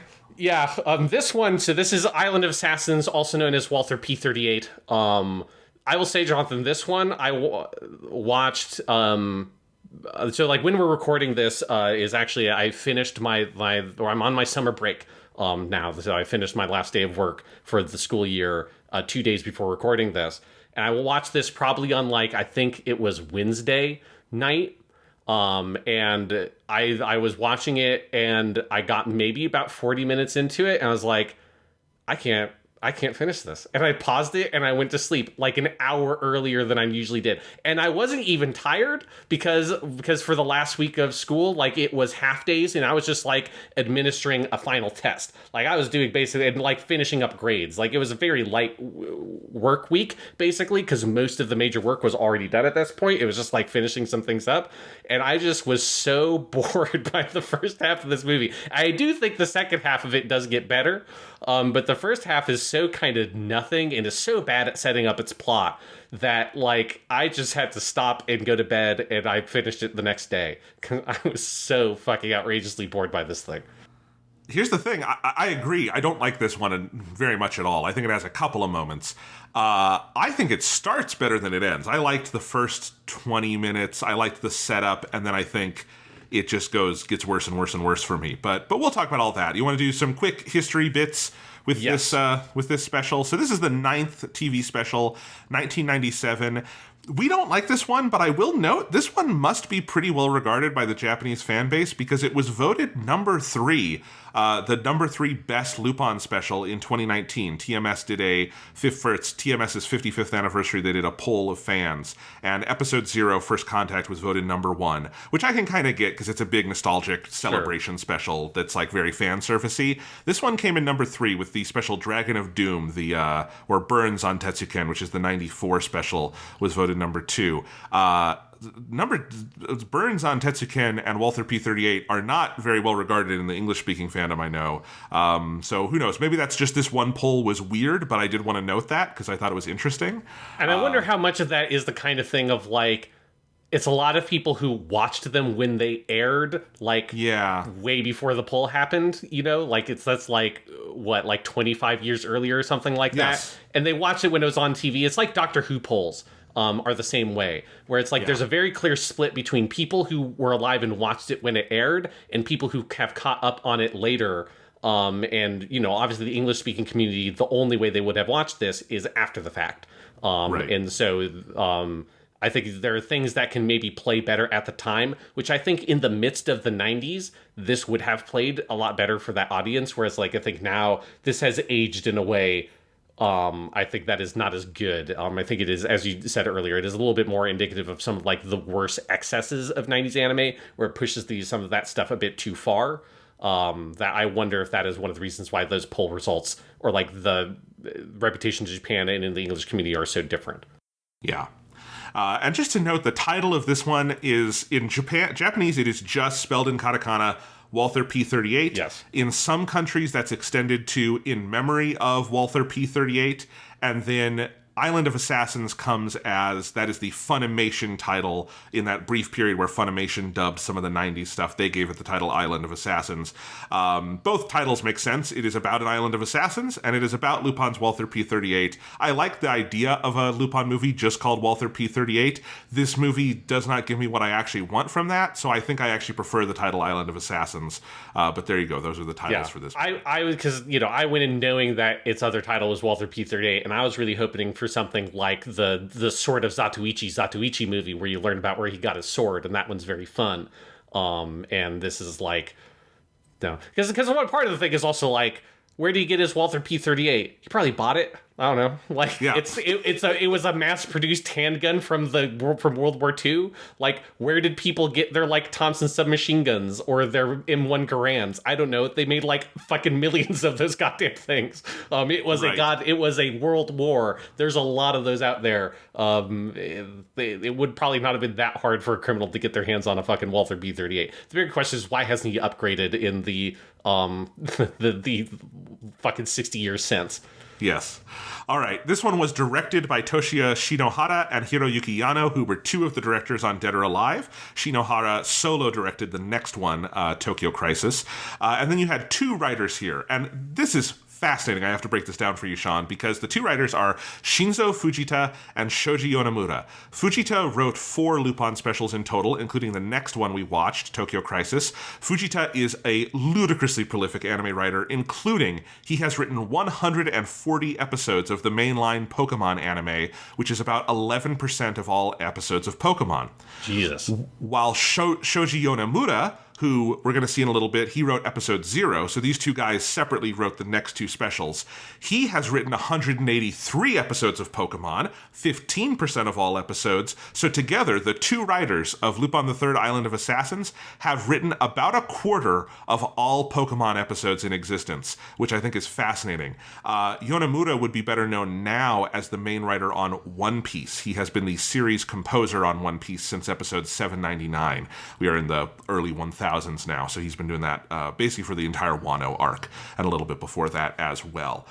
So extremely prolific. It's kind of crazy how much that he's written a huge chunk of both Pokemon and One Piece, as well as several Lupin specials. That's a pretty big fucking resume.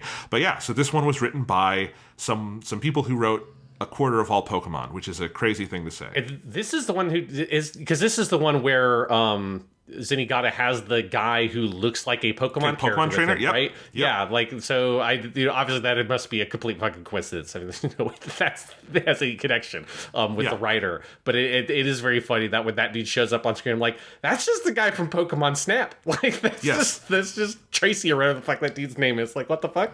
Well, this is 1997. I think that's the year the Pokemon anime starts. And this is Pokemon has super fucking 90s designs when it starts, because it is right there in the smack dab middle of things, so it makes sense. Character designs on this one were by a guy named Fuminori Kizaki, who also was animation director alongside several others, but this was his only ever Lupin work. He's done a little bit of everything, actually still working. He did storyboards on both Jujutsu Kaisen and Jujutsu Kaisen 0.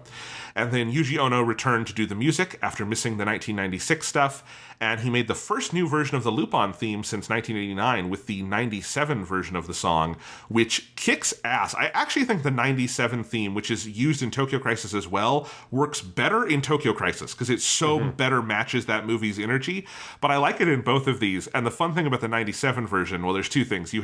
It starts with a very, very clear bordering on maybe illegality interpolation of the James Bond theme. I don't know if you noticed that, but it has a call and response between the main Lupin theme and the beginning of the big 007 theme, the da-da-da-da, that whole thing, which I think is fun. And then it's got this like almost doo-woppy kind of vocal chorus in the middle of it. I think it's a very fun version of the theme that fits Tokyo Crisis like a glove because it's such a fun version. It does not fit Island of Assassins because Island of Assassins is not a fun movie. But there you go. Yes. I like this new version of the theme quite a bit. Yes, and I agree with you that it stood out more in Tokyo Crisis to me. Yeah. All right, but that is the backstory I have. Island of Assassins. This movie, it starts with, I think, a pretty strong sequence to kind of like set the table, which is that Lupin is doing a job, Zenigata is chasing him, your normal stuff, and then suddenly someone comes in, guns blazing, and Zenigata gets capped by a Walther P-38, but it wasn't Lupin. What's going on? And so Lupin and his buddies go to the Island of Assassins to figure out what's happening, and it's sort of, you could describe it as kind of a Prisoner riff, the TV show The Prisoner, where it is this island, and everyone is sort of held hostage by this crazy poison gas, or poison that is in their bloodstream, and there is a sulfur gas that stops. I think that sulfur gas would kill you, by the way. Just the whole thing of that is crazy. The whole mechanics of the poison tattoos made absolutely no sense to me at all. Yeah, that doesn't matter, but it does not make sense. And that is why these are not willing assassins. They are unwilling assassins. And now Lupin and the gang are there. And then things happen from there, and it's mostly about this character named Ellen. It's just a dud. This one, like, for me, I think the problem is this one does not have anything for the gang to do. Lupin is there, but Goemon, Fujiko, Jigen, and Zenigata is in, I think I counted 4 scenes total. He has almost no presence, and I actually think his scenes are the best part of the movie because they're funny and like lively.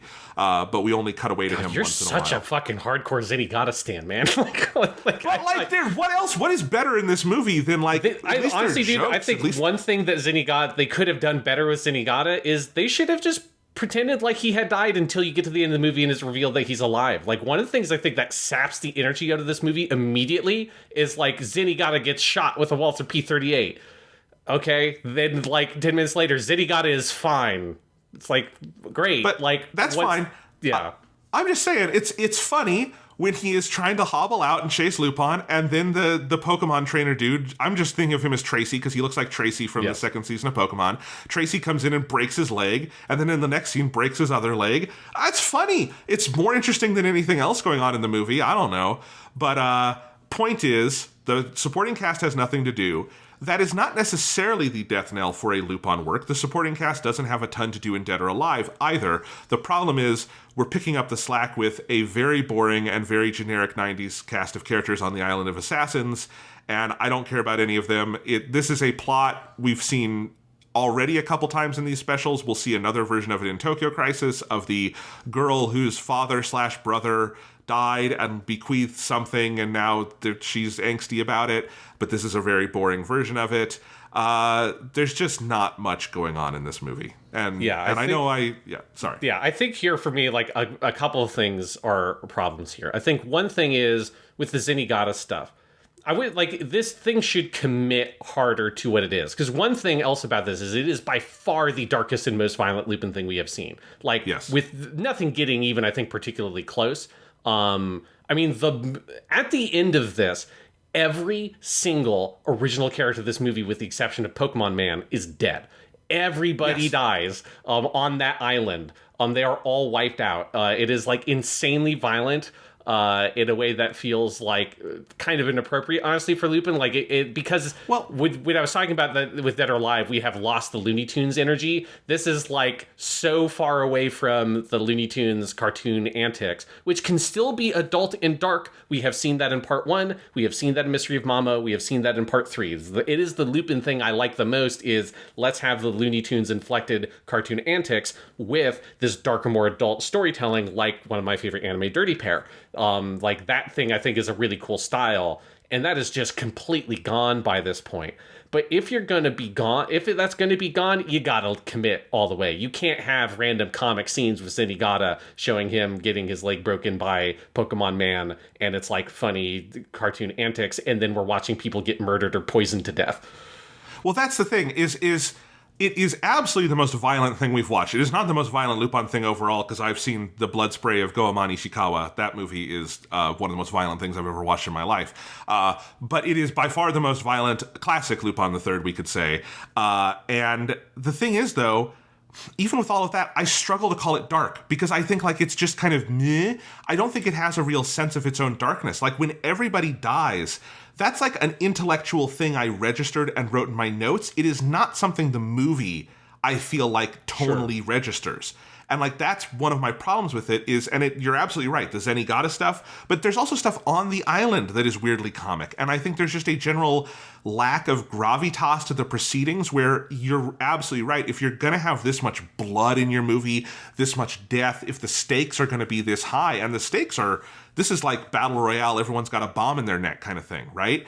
That is kind of the stakes of this thing. And it just never feels like there's any recognition tonally of like, that's where we're at. Like one of my problems with this movie is that Lupin has this weird, boyish character design. He looks more like a stereotypical anime character than he ever fucking has, with like the big round eyes and everything. He's almost like cute in this one.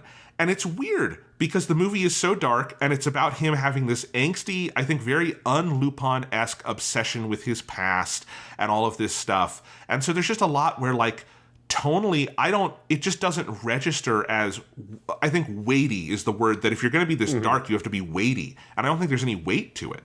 Yeah, I mean, I think it's dark in, like, it's a grim dark kind of way, right? That it's, like, in that very 90s way of whether it's successful at actually executing on those emotions, which I don't think it is. Like, it is going for it. Yeah, and I think with Lupin's character design, this is where we see, I think, a very bad attempted solution at the problem of how do we blend the Lupin characters with 90s anime character designs. And their solution here was to make Lupin look like a 90s anime character, and then he just doesn't really read as Lupin anymore. And I think it's like he just, as you say, he looks kind of generic. Like he's, you can tell that it's supposed to be Lupin, but it doesn't have any of like the energy of Lupin's character.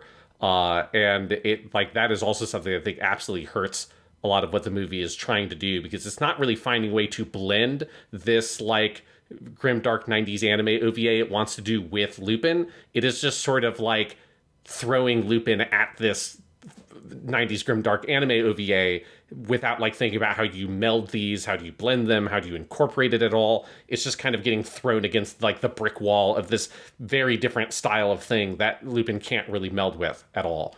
And the other problem is that the kind of surrogate protagonist that we get, which is something that we get in all of these 90s ones, right? We have Ollie in Dead or Alive, we've got Ellen here, and then we get Maria in the next one. Here, it is trying to be in the same model of 90s heroine as Oleander. It's very much in that Major from Ghost in the Shell style, where she's supposed to be this very tough assassin lady, but there's like the softer side underneath her, and all that kind of stuff. But she just comes across as a very dull character. And so she doesn't have any of the kind of emotional weight or depth of Oleander. You don't get scenes like you have in Dead or Alive, where you get to really sit with the character and learn more about her. I think one of the reasons why you get a lot of those scenes with this kind of character archetype in 90s anime is because it's one of the only ways you can really make the character archetype work, because they need to seem very tough and powerful and violent when they're interacting with other people.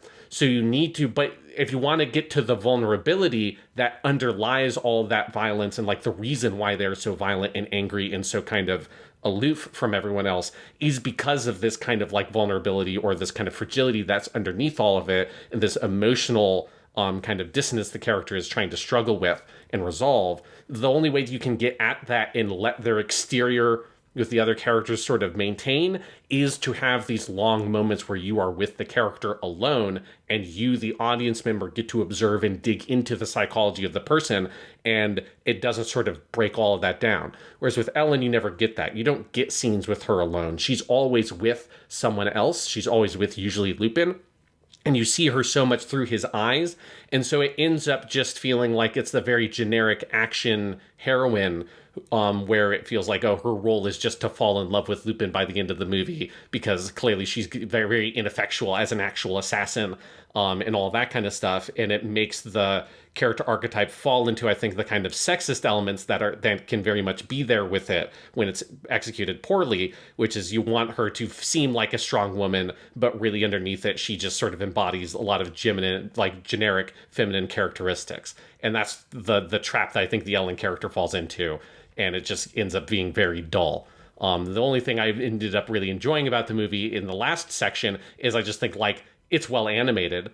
I don't love the aesthetic of it overall compared to something like Dead or Alive, but the quality of the like animation on technical level is very good. So I was able to enjoy the action when things started happening a lot more. But the first half of the movie is so much exposition setting up the way the island works and these characters, but none of that stuff is that well executed, that I think that is why I ended up almost falling asleep and having to stop and pause and tackle the second half of the movie another day, because it's just so much of it feels very bland, generic 90s anime without figuring out how to make any of that stuff work with Lupin or execute that stuff at a high level on its own merits the way that Dead or Alive was able to do. I would agree with pretty much all of that. I think, yeah, Ellen is a dud of a character for the reasons that you're saying. And then also, I think you have this parallel Lupin plot where he has this trauma we keep cutting back to in like his flashback to this moment where he was shot with a silver Walther P-38. He has this line where he says, "I came to settle a score with the past." Jigen has these several moments where he intimates he kind of understands what Lupin is going through, that he's not here for the treasure. He's here to try to like work through this trauma. And I think it's just a weird read of Lupin the Third. Like I think Lupin is a character who can be nostalgic. That is absolutely like in the canon of Lupin. He can be nostalgic about his like family when he's going on missions about Lupin the First or the Second. I think Cagliostro is a story about him having a like coming back to a place and having a certain nostalgia for it.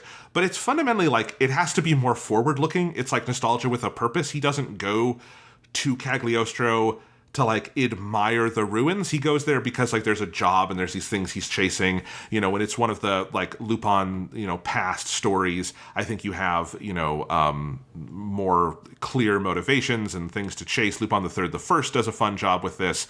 But here it is just this purely like angsty, grimdark, you know, I was betrayed once and I was shot by my own gun and I have to deal with this somehow.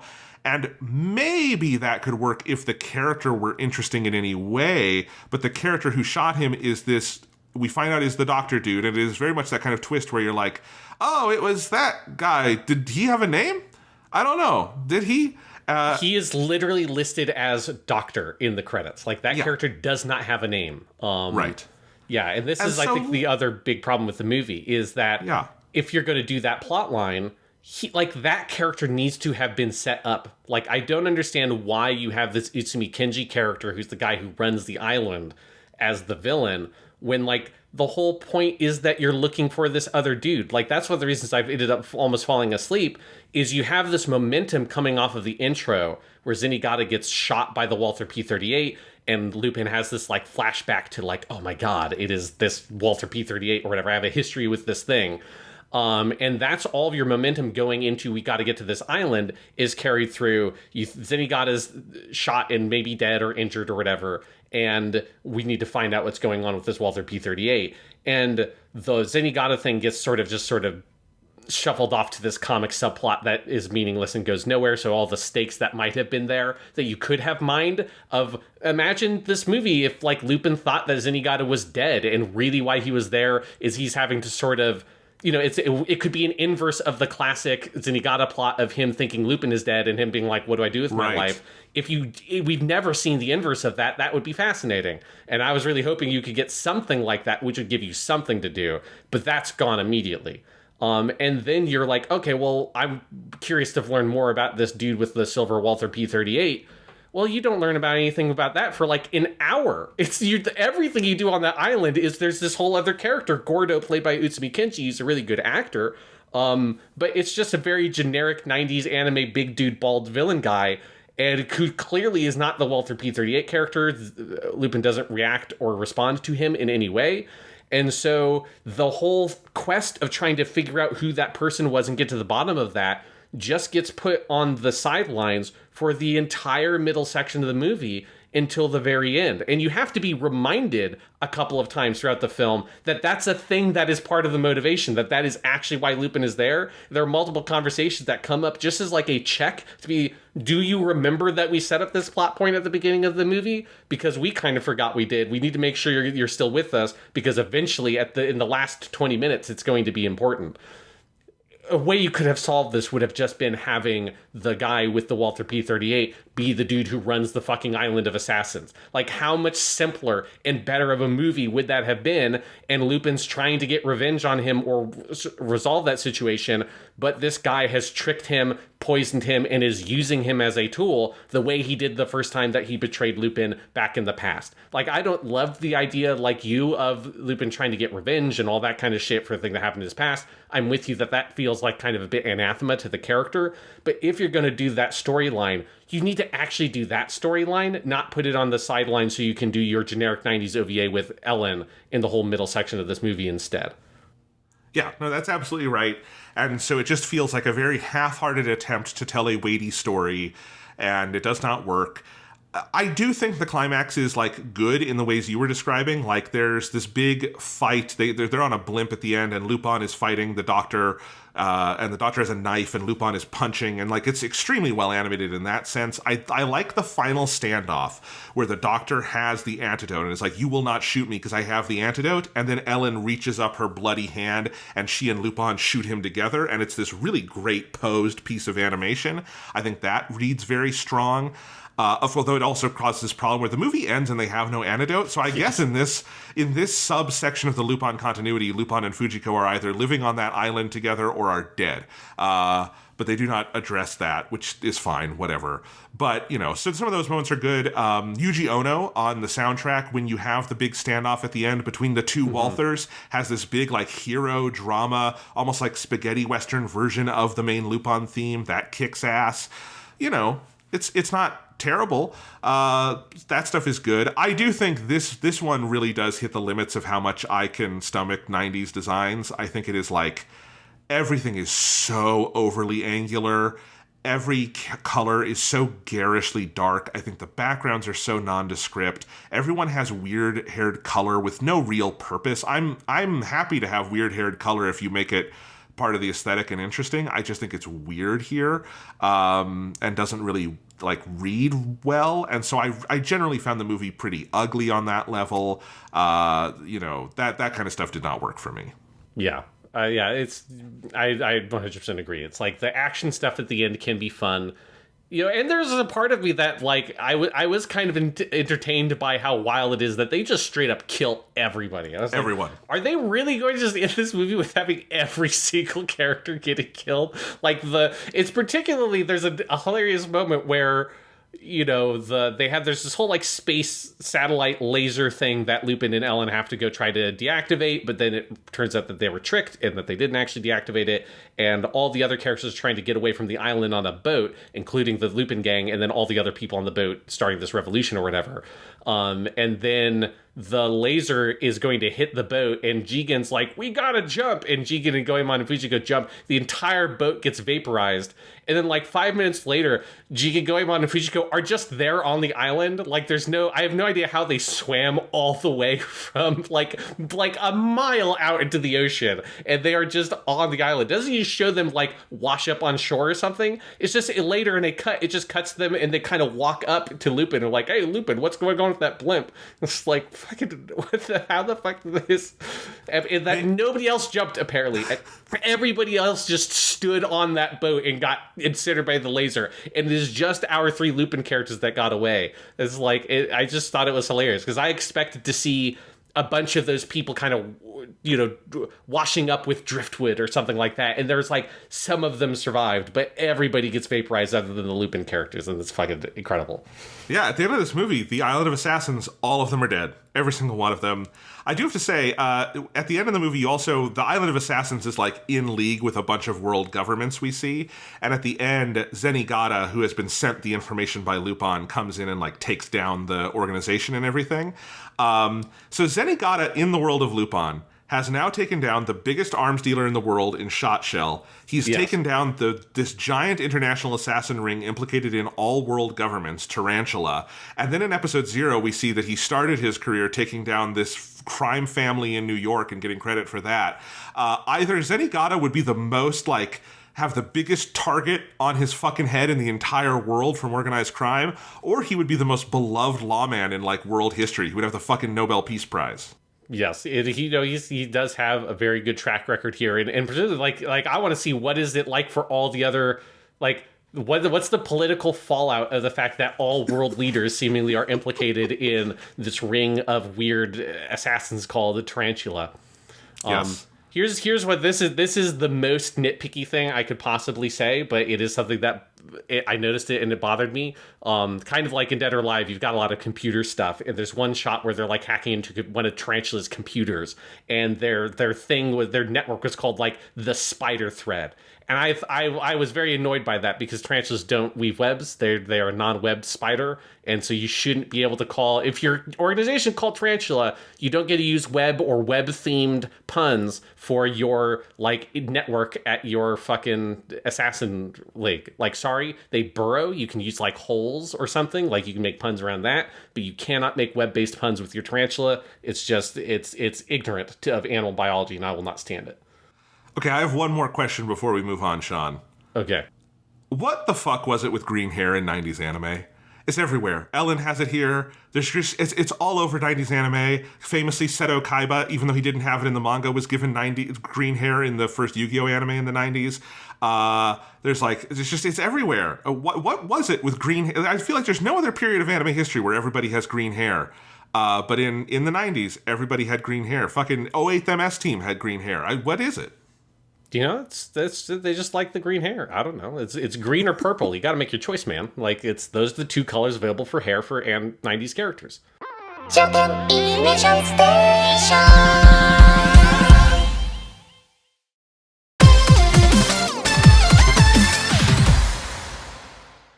All right, let's move on to our third special, Tokyo Crisis. The full title in Japanese is Memories of the Flame, Tokyo Crisis. Funimation gave it weirdly rearranged the title and called it Crisis in Tokyo, which I think is a less fun title, but it all means the same thing. This was the next year's special number 10, 1998, directed and storyboarded solo by Toshiya Shinohara. In the first thing we're watching today that had a single person's name at the top of the project, I think it kind of shows. Yes. This feels by far like whatever else you want to say about all of these. This one has the clearest sense of what it wants to be. I think that is fair to say about Tokyo Crisis. It is a big, fun, Zenigata-focused comedy, and it executes on that. Shinohara had worked on Lupin since part 3. He did assistant directing on Lady Liberty, on Dead or Alive. He co-directed the last movie, Walther P38, etc. This would be his final Lupin work. This was his capstone, good one to go out on. And he's since done a lot of interesting stuff in his career. career, Sean, including he's worked with Mari Okada on a number of occasions. Most significantly, he was the assistant director and one of the storyboard artists on Makia, her first feature film. So that's kind of cool. He's continued working in that vein.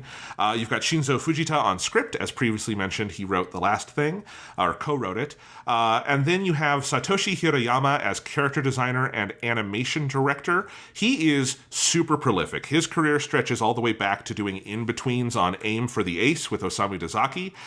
Tons of Lupin work all the way to the present day. He did key animation on Part 6, the most recent TV anime, and as far back as the second TV special, 1990s From Russia with Love, always mostly in this kind of leadership role. He's also in these positions for the next special we're watching, Episode 0, First Contact, and he was animation director on the final 2 specials that were aired in 2019, the last time they did these.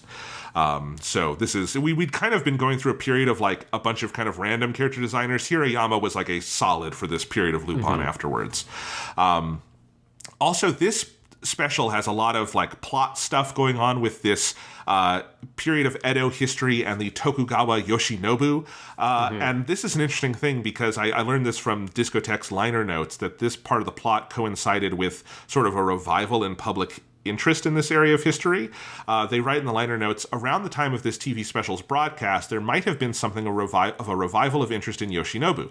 In 1997, a 3-volume hardbound set of historical records regarding Yoshinobu were released, after all, and starting in January of 1998, this TV special aired in July, a new year-long TV drama series about the life of Yoshinobu Tokugawa reached the airwaves via public broadcaster NHK. So I thought that was kind of interesting. There's this kind of like turn-of-the-century reappraisal that works into this special. That kind of makes sense, because also, like, in the way that it is so incidental to the plot, like, in a way that I actually have questions about why was the DNA shit inscribed on these, like, ancient photographs of Yoshinobu. But, right. Yeah, it kind of makes sense that, because I was surprised when those were not more central to the plot based on the setup. Because they're MacGuffins. It could be anything. Right. But it makes sense if there was like an interest in Yoshinobu at this time that, well, might as well use that if people are into old Yoshi, as I'm sure he was called back then. How quickly would you be beheaded if you went up to the Tokugawa shogunate and said, "Hey, Yoshi-chan"? That's they're right at the Meiji Restoration. It's like they ain't shit at that time. They're about to lose a civil war, so it's like whatever. All right, yeah. We've got 2 big notable guest stars in this one as our villain in a dual role as Gondo and Michael Suzuki.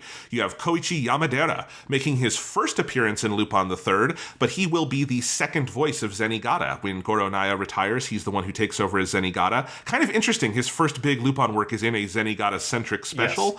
Yes. He's doing a much more like deep villain voice in this. Obviously, his Zenigata is more of a character voice, but I did think it was fun for this to be his intro to the world of Lupin III.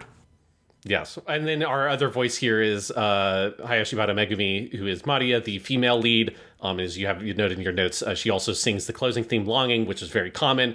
Hayashibara, of course, is like must have the most impressive credits of any voice actor in the history of anime, because she's the main character. She's like Hello Kitty. She's, of course, she's Ayanami Rei in Neon Genesis Evangelion. She is Jessie in Japanese Pokemon. She's one of the main characters. She's Faye in Cowboy Bebop. She's Faye in Cowboy Bebop. She is like the female lead in Detective Conan. I mean, it's just like the list goes on and on and on and on and on. She's the main character in Slayers, which was a big 90s fantasy series at the time. So she was like, I mean, because this is, 98? So yeah, she's like hot shit at this point. Both of them, of course, also Yamadera Kōichi and Hayashibara Megumi, both in Neon Genesis Evangelion, very notably, which I think is significant for this in terms of some of like the kind of 90s we're getting in some ways.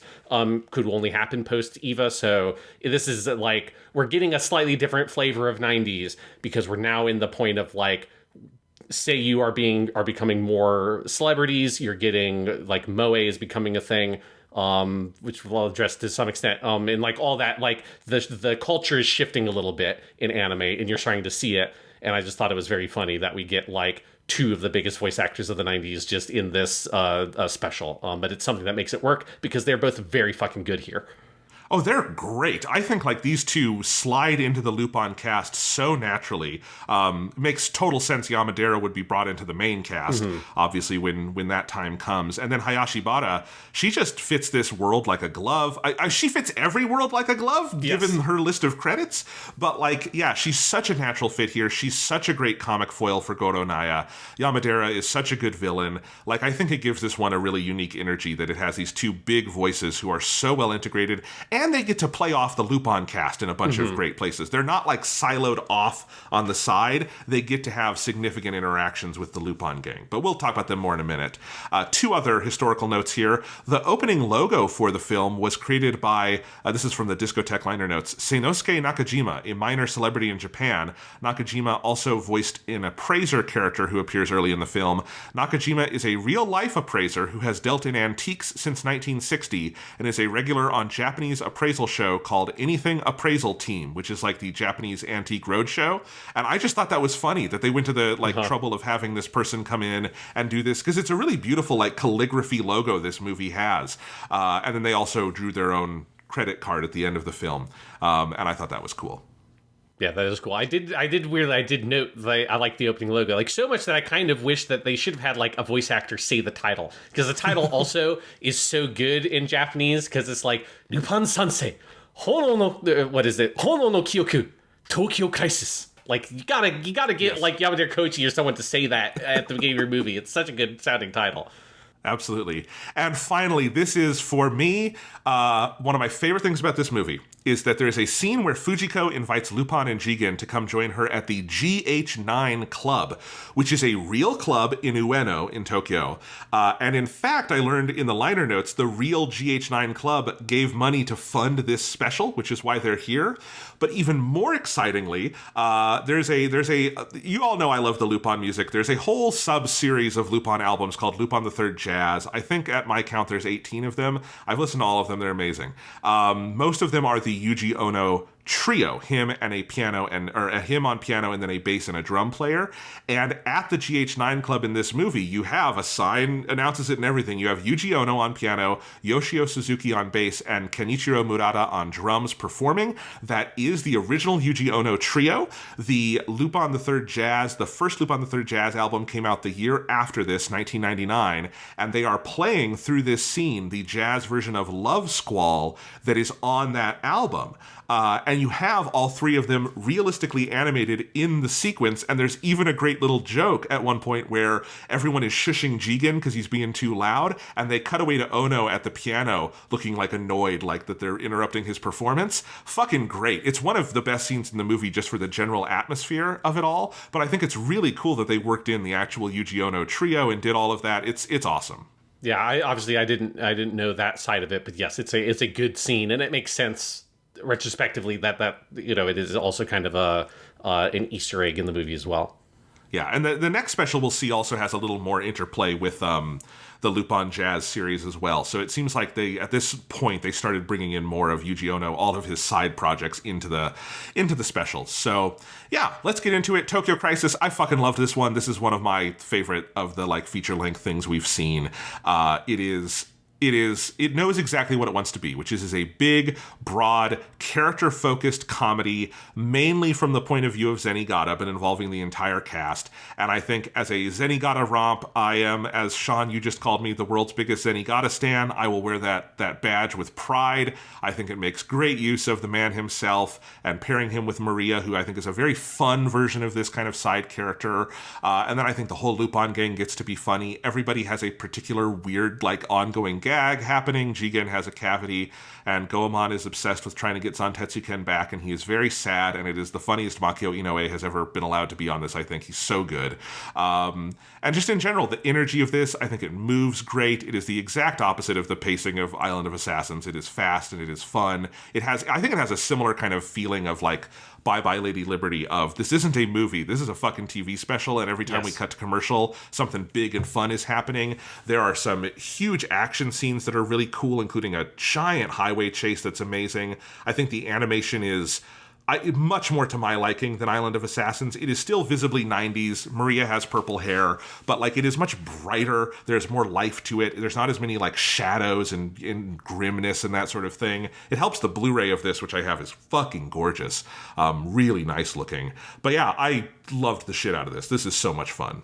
Yeah, I mean, I liked it a lot. I don't know if I liked it as much as you, because the thing is, people listening to this obviously can tell how much you like Zenigata, but they don't get to read your notes the way that I do. And it's like you must take about 10 times as more notes for scenes involving Zenigata than any other character, like including Lupin. It is fucking like if you just tried to follow this series purely off of Jonathan notes, you would think that this is a series about a cop named Zenigata that every once in a while runs into a dude named Lupin, because it is like such a focus.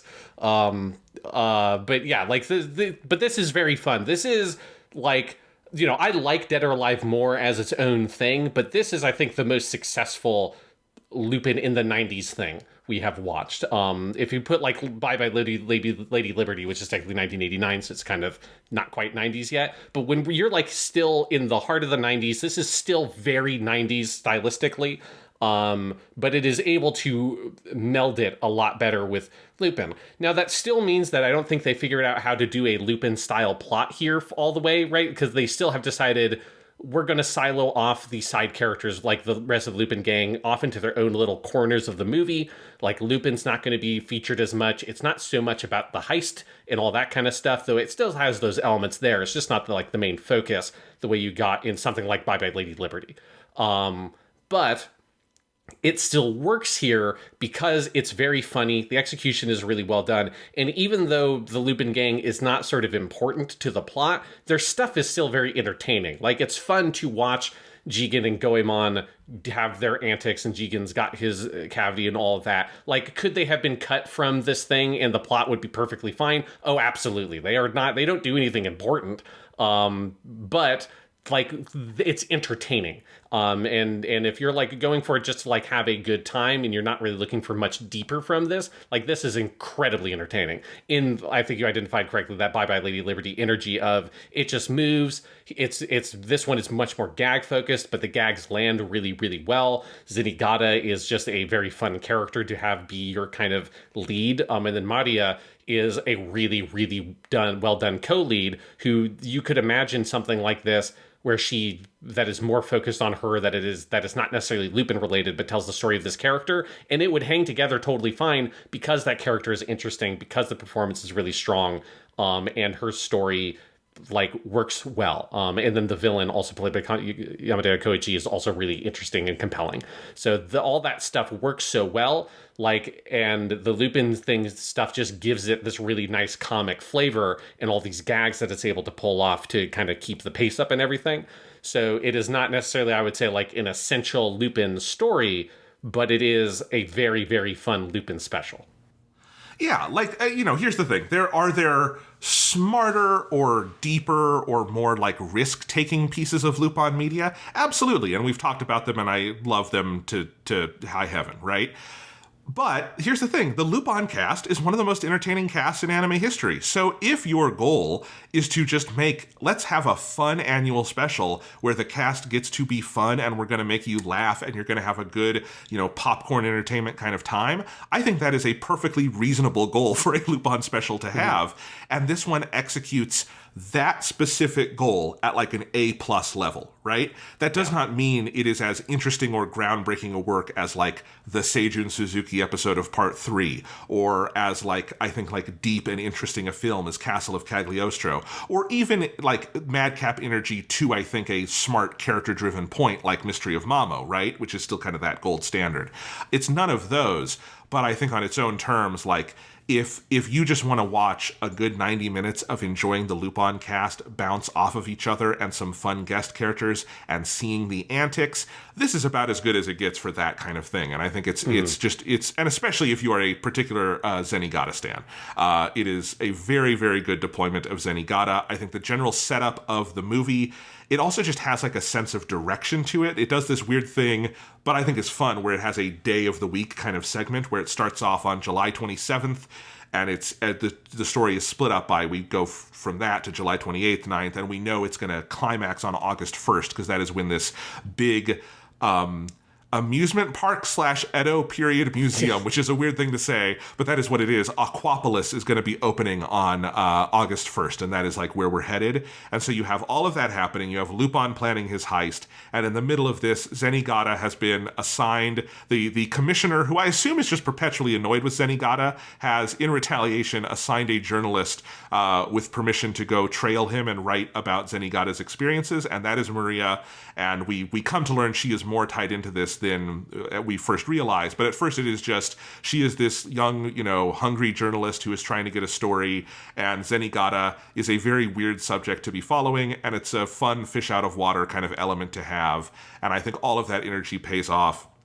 And just on a sequence-by-sequence basis, I think the direction is really impressive. There's a lot of sequences that are very creatively staged. There's a lot of great use of music. The voice acting is fantastic. I just had a ton of fun with this one, and I laughed very hard, and I enjoy laughing. Yeah, no, absolutely. And I think for me, one of the things that to me, the thing that works the best about the movie is Maria as your main character, in terms of main original character that kind of brings everything together. And I think it's such an interesting contrast with the female leads of Dead or Alive and Island of Assassins, both of which Oleander and the one from Island of Assassins, whose name I have already forgotten, Ellen, there we go. I wanted to call her Emma, but I knew her name was not Emma. I knew it started with an E. Both of them are cut from a very similar 90s heroine cloth, whereas Maria is very different. And I think you can feel this is Eva has happened, the Eva moment has happened in Japanese anime culture, and it has sunk in at this point, because we're now July 1998. Because Maria one, she looks like she could be Misato's younger sister from Eva. Yes. She looks like she could be from that series. Obviously, the voice actress is also Ayanami Rei from Eva. And I think one of the things with Neon Genesis Evangelion, and this is something that we're going to talk about even more in depth in the next season of Japanimation Station, but honestly, I think its biggest legacy in anime and otaku culture has less to do with the themes and the aesthetic and all that kind of stuff. Its big legacy is Asuka and Rei as the two heroines, and the influence they had on pushing otaku and anime culture so hard into basically moe. Which I don't want to define that right now, because that is we'll have a moe talk next season on Japanimation Station. That is a bigger conversation. But basically the sense of these heroines you kind of want the audience to fall in love with, and by their figures and all that kind of stuff, right? To get that obsessed with the character specifically, and a merchandising off the character and all that kind of stuff. That was such a huge success for Eva. It even made so much money on merchandising, and then the amount of doujin fan works and stuff made about Asuka and Rei and all that kind of stuff. And I think that really pushes a certain kind of model for the heroine in a story like this, which Maria slots into pretty neatly, where she is she's not abrasive in the way that Oleander and Ellen are from the previous two. She is outwardly very cute. She's very bubbly, but she has those darker vulnerabilities where you get some of your scenes of her home alone. And she is still very isolated. She has, in some similarities there with Oleander, where she has kind of no one in her life. She's got this darker backstory. And she kind of, through this relationship with Zenigata, gets this surrogate father and all that kind of stuff. And I think that really plays into those kinds of strengths of that character design, and especially Hayashibara as a performer, who is really particularly good at playing these kinds of characters. Ayanami Rei is a little bit of an outlier in a lot of her 90s stuff, where Ayanami is so cold, right? That's the characterization. She's kind of emotionless. But if you look at Hayashibara's big 90s heroines, the main character of Slayers, it's a lot more of this very bubbly, very energetic character that has a more dramatic core that's underneath all of it. And you're going to get sucked in by that kind of energetic, cute, outward personality. And then you get hooked by the more real human traits and characteristics that underlie all of those things, which is a bit more like Asuka and Eva than Rei, honestly. But I think what they do with Maria here and Hayashibara's performance and the character design and all of that, they just execute on that kind of character so well, where you really just kind of come to fall in love with this character. I was bummed at the end of it. That's why isn't she just the main character now? Like, why doesn't she just get to be in the other Lupin stuff? Because she's so fun and you want to see more of her.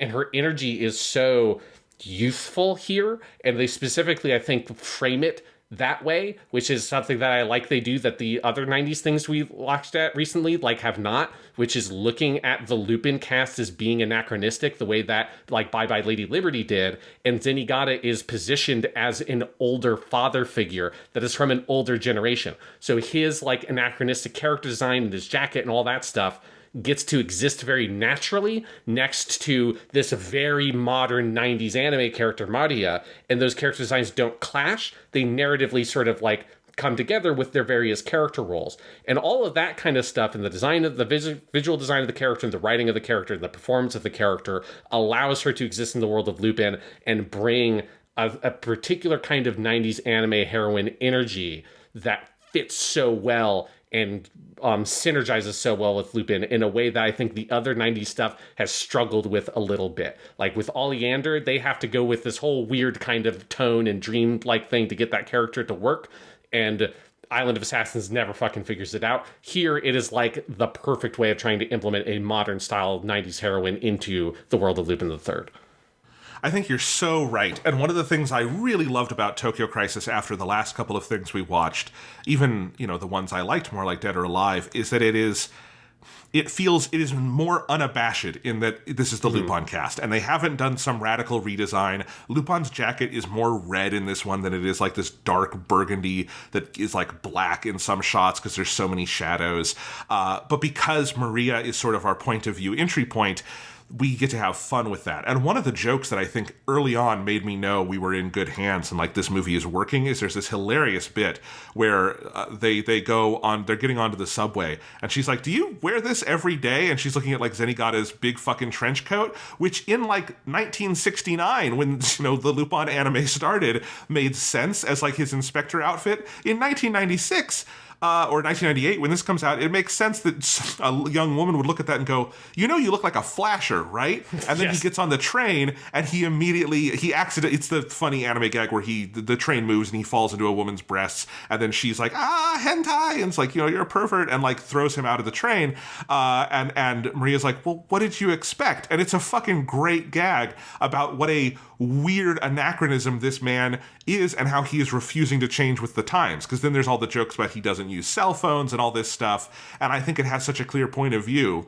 And then they even do a great callback later on where the Lupin gang is going to infiltrate the building, and Fujiko's like, do you think you maybe want to dress down a little bit, Goemon? And he's got his samurai robes on, and he's like, no, this is my thing. And it's a callback to Zenigata saying the same thing.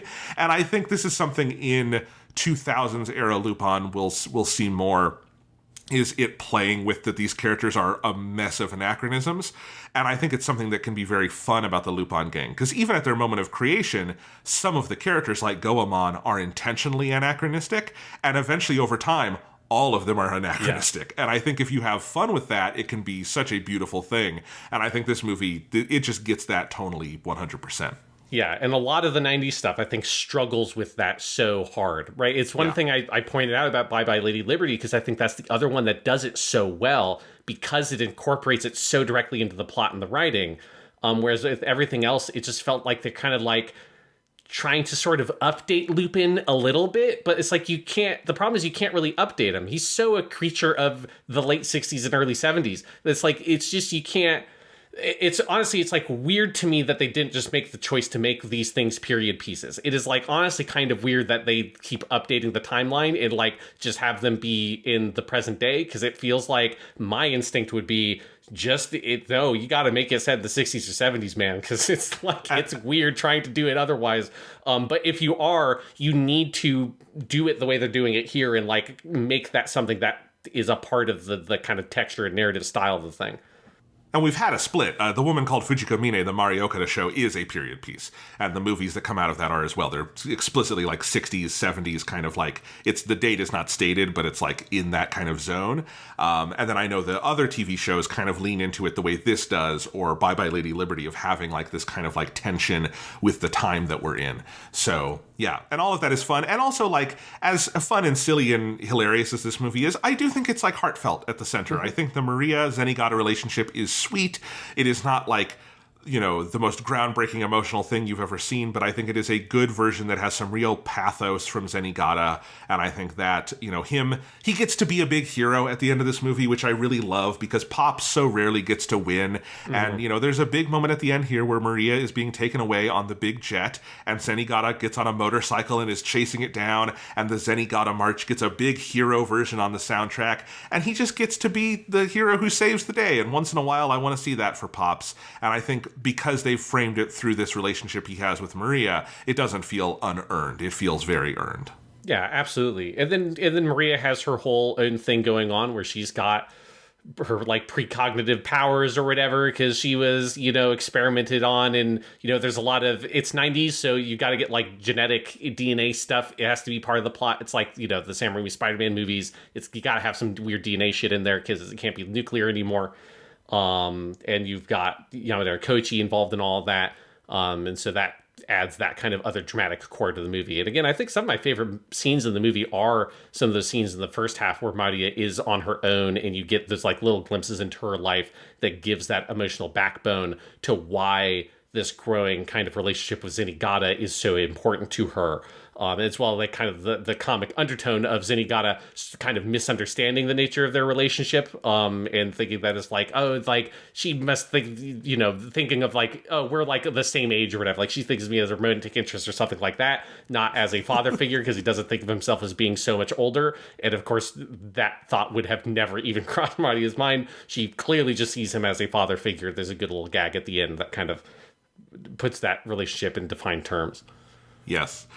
And just the voice cast. We've been focusing on the guest stars who are terrific, but man, everybody's on fire here. Everybody's funny. I think like Goro Naya obviously is the star here, and Naya is definitely, because Zenigata is a hard character voice to do, it involves a lot of like fast talking. You can hear the age, but I don't think he's missed a step. I think his like comic rhythms and instincts are so on point. He is still so funny. He's still able to get that voice out, and I think this is one of his best overall showcases. I love him to death here. Yeah, and like what we said with Dead or Alive, where we felt like for like Kiyoshi Kobayashi and stuff that like the age has like really worked for the performance. I feel that here with Goro Naya, especially because like the Zenigata character is meant to feel so much older. Yes. And so the age and the voice like accentuates those elements of the character and the story that's going on.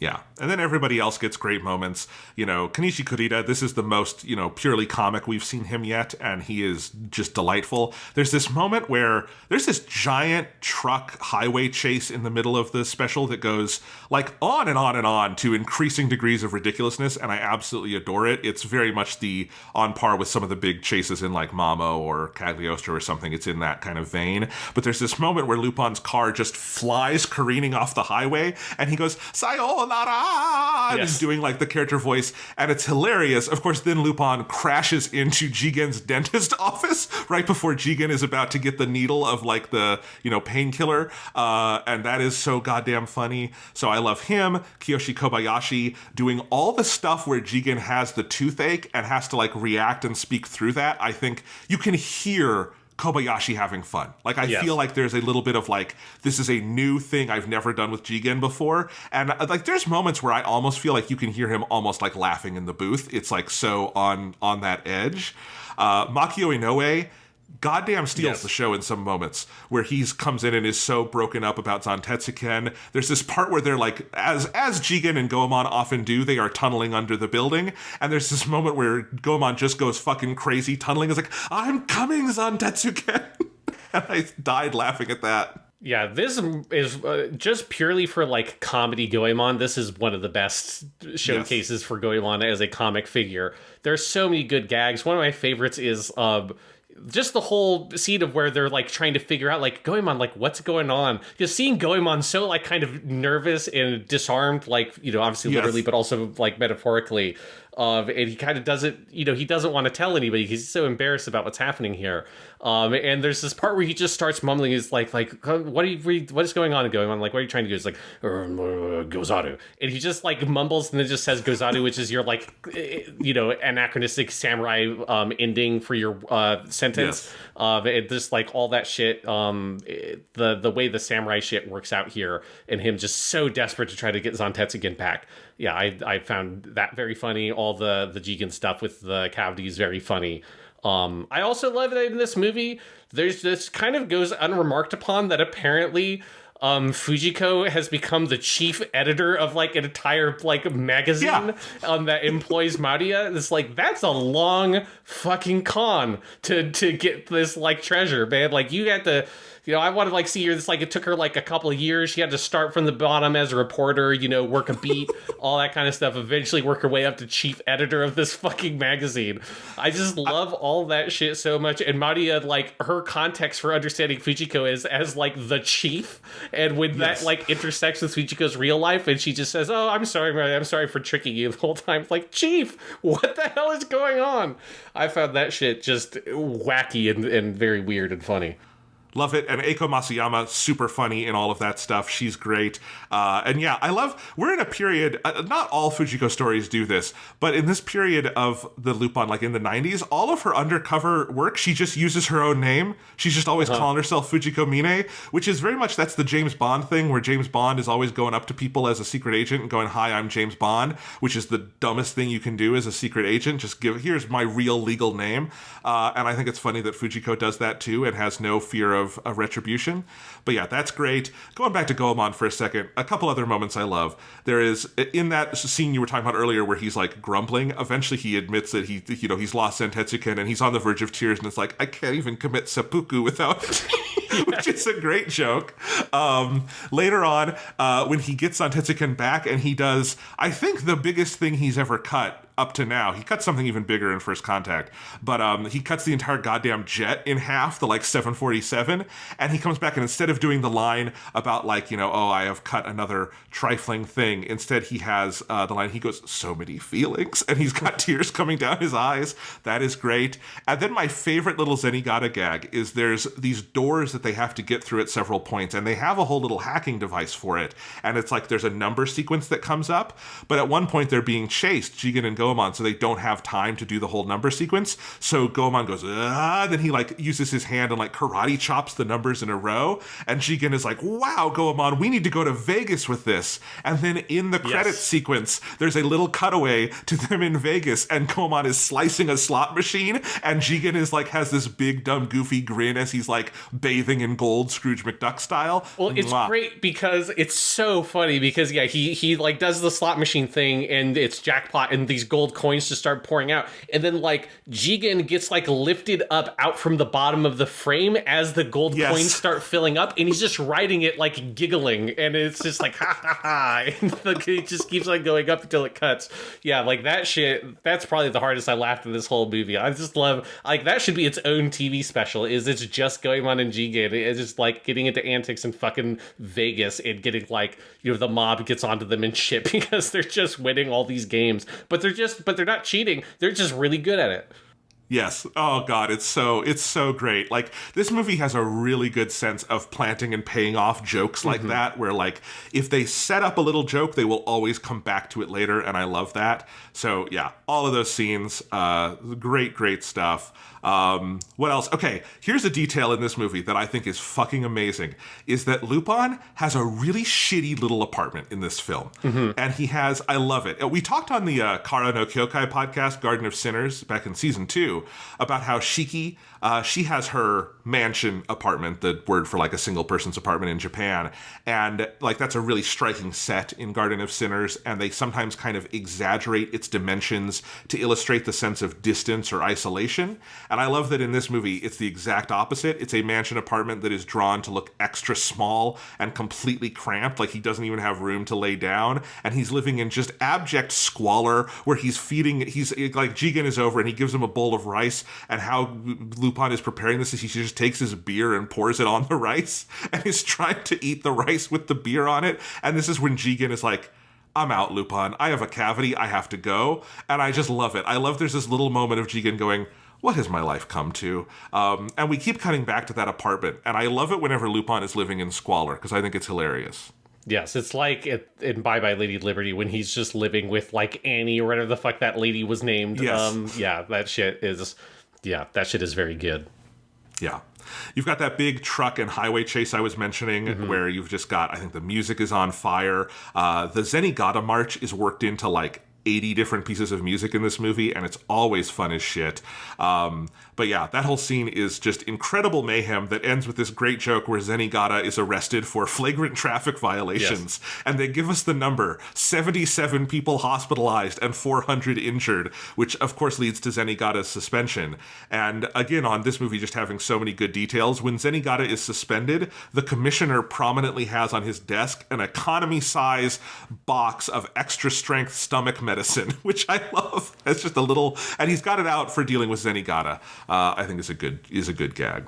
Yeah, I also like, we should have done a count, although we wouldn't have known how problem this was early on, but the number of different car chases in Lupin that specifically do the thing where it's like, it's a bunch of semi-trucks and they box you in on every side. Yes. Because this has got to be like the 6th or 7th time we have seen a car chase specifically do that exact thing.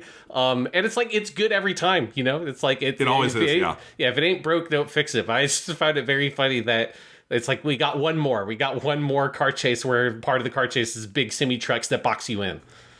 Yeah. We also get to see Zenigata's home, and I think it's a very funny and then also very sweet sequence where Maria helps drunk Zenigata go back to his house, which is like super filthy because you assume he never spends any time there, right? Because he's out chasing Lupin. But we do have the little detail of he has his like ancestor, Papa Zenigata's like big, like, I don't know what you call it. It's like a silver policeman's baton or something, right? Yeah, it's like a police baton thing. I forget what the word for it is, but if you watch any like Edo set movies, you will be familiar with it. If you've watched the Zatoichi, right? It's like something that the official of the shogunate will have. That's like proof of their sort of office, more or less. And there's a terrific sequence later in the movie where Zenigata's house has been burned down, but he goes back and finds the little baton in the dirt and he lifts it up. And there's an absolutely hilarious piece of animation of him holding up the baton as like light comes in behind him. And then he has it for the rest of the movie. And I'm asking, why does Zenigata not always have that thing? It's fucking hilarious to have him run into like a room with criminals and be brandishing this stupid little baton about. And I was happy to see in First Contact, they do give it to him at the end, which made me want to stand up and cheer because it is just very funny little thing for him to have. Yeah, I was very happy when they brought that back in episode 0 because it does feel like retroactively, why has this not been a part of his aesthetic the whole time? Because it just fits so well. Because, like, on the Zenigata is an anachronism thing, I like that this movie, he just kind of embraces it at the end. It's like, you know what? I am who I am. Let me embrace my ancestors' special baton, and I'm going to go to town with this. One thing I wanted to note, I like seeing his home life. I do think it's interesting since Part 1 and Part 2, we've moved away from, in those shows and in Mystery of Mamo, the movie, they very clearly, Zenigata has a family back home. He mentions having a wife, he mentions having a daughter, and then in later work, starting with like Part 3 and some of this stuff, it is that he is an eternal bachelor who never got a family because he was always off chasing Lupin. I like both versions. You can make it's very funny in this, how they do it. I do have to say, I think I prefer particularly how Mystery of Mamo handles it, because there's something so abjectly sad that he was like a normal guy at one point. I like the idea that Zenigata at once in his life was a normal lawman with a normal career. He met a girl out of college, out of the police academy, and he got married and he had a kid. And then as his life was on a good upward trajectory, he met Lupin III and went crazy, and then eventually left Japan, left his family to go chasing. That to me is like canonical Zenigata, because I think it is the funniest version of the character. This is good too, but I do particularly like that Mystery of Mamo version. I think I'm with you that for me, when it doesn't come up in the plot, because there's been a couple of plots where it's been like, oh, Zenigata gets seduced by this lady. We've seen that a bunch of times in the TV shows. But I do in my head feel like he's got it's the classic like cop show thing, you know. It's like every Law and Order cop has that, like, oh, I have a family, you just like never see them, and then eventually if the cop's on the show long enough, that becomes like, you know, the dramatic episode where we actually dig into this cop dude's life, is because he's, you know, he doesn't know his kids because he's never home to raise them. Like, that to me is very much the life that Zenigata has, and he just never goes back to it because he's constantly gallivanting across the world trying to catch this weird dude. Right. Oh, but it's good either way. There's a scene when they are sort of getting ready to rob the tower, where you have Fujiko down on like the main level interacting with Michael Suzuki, the Yamadera character, and you have Lupin up in Suzuki's apartment, and Lupin is going around whistling the Lupin the Third theme. And when we cut back down, we have a full orchestral score. But it's a super stylish but also funny piece of direction where you're cutting between the two levels. And part of the way we know we're cutting is that you have on the top floor Konichi Kurita humming the theme, and then back down you have Fujiko kind of putting the moves on Suzuki. There's a lot of just good kind of like theft spycraft scenes like that in this movie that I think are really well directed. Yes, I took note of that as well. I really liked that sequence, how it's intercut. It's just fun hearing. I like whenever you have a character like hum or whistle or whatever the theme of their show. It's always fun. But yeah, I like that. And later in the movie, when they are on the plane, you have Konichi Kurita hum the Mission Impossible theme, which then gets interpolated in the soundtrack a little bit, which is great. And I had to go over and check, did the dub do that? And no, the cowards at Funimation Entertainment who dubbed this movie did not have Sonny Strait hum the Mission Impossible theme. Their fucking lawyers got to them. Just absolute cowardice. They have Lupin speaking in that moment instead of humming. Just all wrong. All wrong. You know, considering that for a long time, Lupin stuff had him named Wolf in American releases because they were worried about that, you know, it's not surprising. Not surprising, but yes. Love all of that. God, there's another just, I think, virtuosic sequence is where you have basically the moment where the movie becomes Die Hard for 10 minutes, because this ninja clan comes in and hijacks the tower as part of Michael Suzuki's plot. Right. And the way they do that, where all the ninjas come in and are taking out all of the cops, and it's scored to a big piece of Yuji Ono jazz, but there is no diegetic sound. It's just the music and like the motion. There's a lot of like really impressive sequences like that in this movie, and I think this is one of the most impressive. Yeah. I mean, all the stuff, like the action stuff at the end, I think is very well executed like that. Yeah.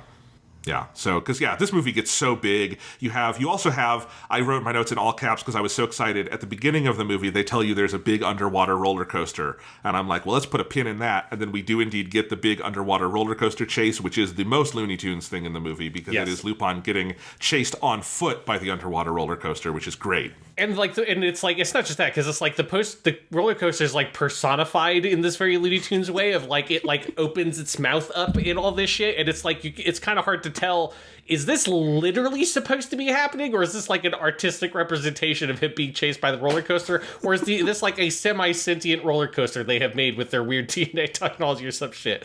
Because that roller coaster has it out for Lupin. He wants that man dead. It's great. You have an entire climax with that giant plane, and then Lupin has to land the plane cut in half. It's got a real scale to it, and I think very much the equal of Bye Bye Lady Liberty on. It is constantly throwing new stuff at you, and there's no weak link. There's not like, this 10 minutes was weak. It's just constant rolling, like, great set pieces and gags and all of that stuff that I think understands the fun of the TV format where, you know, honestly, I think like Island of Assassins, when it would cut to like commercial break, it would feel very jarring. Mm-hmm. Like they didn't consider that this was like a TV thing. This was like, those are the moments where they let you breathe. And then we come back and have more zany madcap antics. I like when the Lupin specials get that televisual quality to them. Yes. I don't think there's nothing here that's quite as good as putting the Statue of Liberty in the fucking Grand Canyon. No. But it definitely, it is, you know, it gets that, like, gotta, like, push up the scale and stuff. Which, like, that was one of the things of Island of Assassins, like, felt very weirdly small for so much of it until all of a sudden everybody is dead. And you're like, how the fuck did we get here from this, like, very, like, slow-moving, very small-scale plot? Yeah.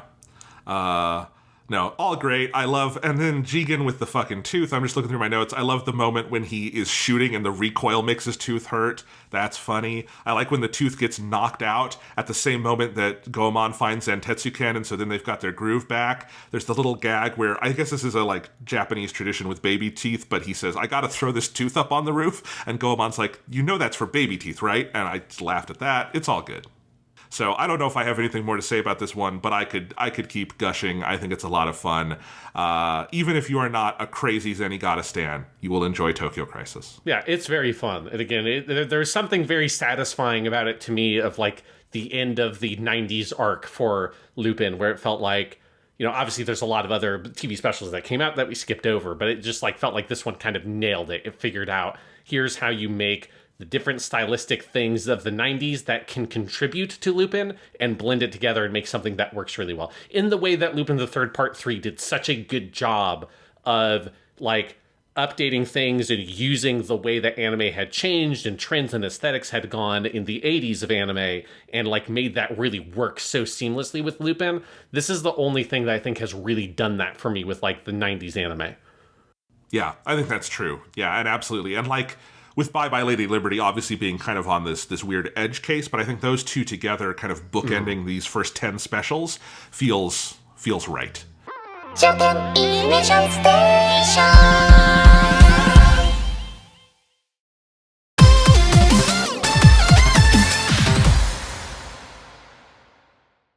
You want to go ahead and move on and dip our toes into the 2000s just before we wrap things up? Yeah, let's talk about that early digital animation, man.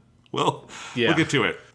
Episode 0, First Contact from 2002. This was the 14th TV special made as part of the 30th anniversary celebrations of the first TV series, which aired from 1971 to 1972. That's how you arrive at 30 years. If you were like me, we're like, yeah, it's 31-ish, but it makes sense. This is a popular one for, I mentioned earlier, for that 55th anniversary poll by TMS. Fans voted it the #1 Lupin special, and it is generally well regarded around the world. You have Minoru Ohara as the director and storyboard artist. He's most prolific as a storyboard artist in his career. Like, his list of credits that he's done one-off or two-off storyboards for is like every big show in the business: Full Metal Alchemist Brotherhood, Death Note, Attack on Titan, list goes on and on. His only other Lupin involvement, though, was as assistant director on Secret of Twilight Gemini, which was the 1996 special. Then you've got Shoji Yonemura on screenplay, who we saw earlier on Island of Assassins, one of the two Pokemon guys, and Satoshi Hirayama, again from Tokyo Crisis, on character design and animation direction. And I don't have any other, like, big factoids about this one. I think it's pretty straightforward. What the kind of, gimmick of this one is that it starts with a journalist is trying to tell the Lupin story, so she is interviewing Mr. Jigen Daisuke, who spins her a yarn that may or may not be true about the origins of the Lupin gang. And I don't love this one, but I like it. I think it's fun. I think it's solid. It does not attempt in any way to be a realistic origin story, with the continuity we have for these characters.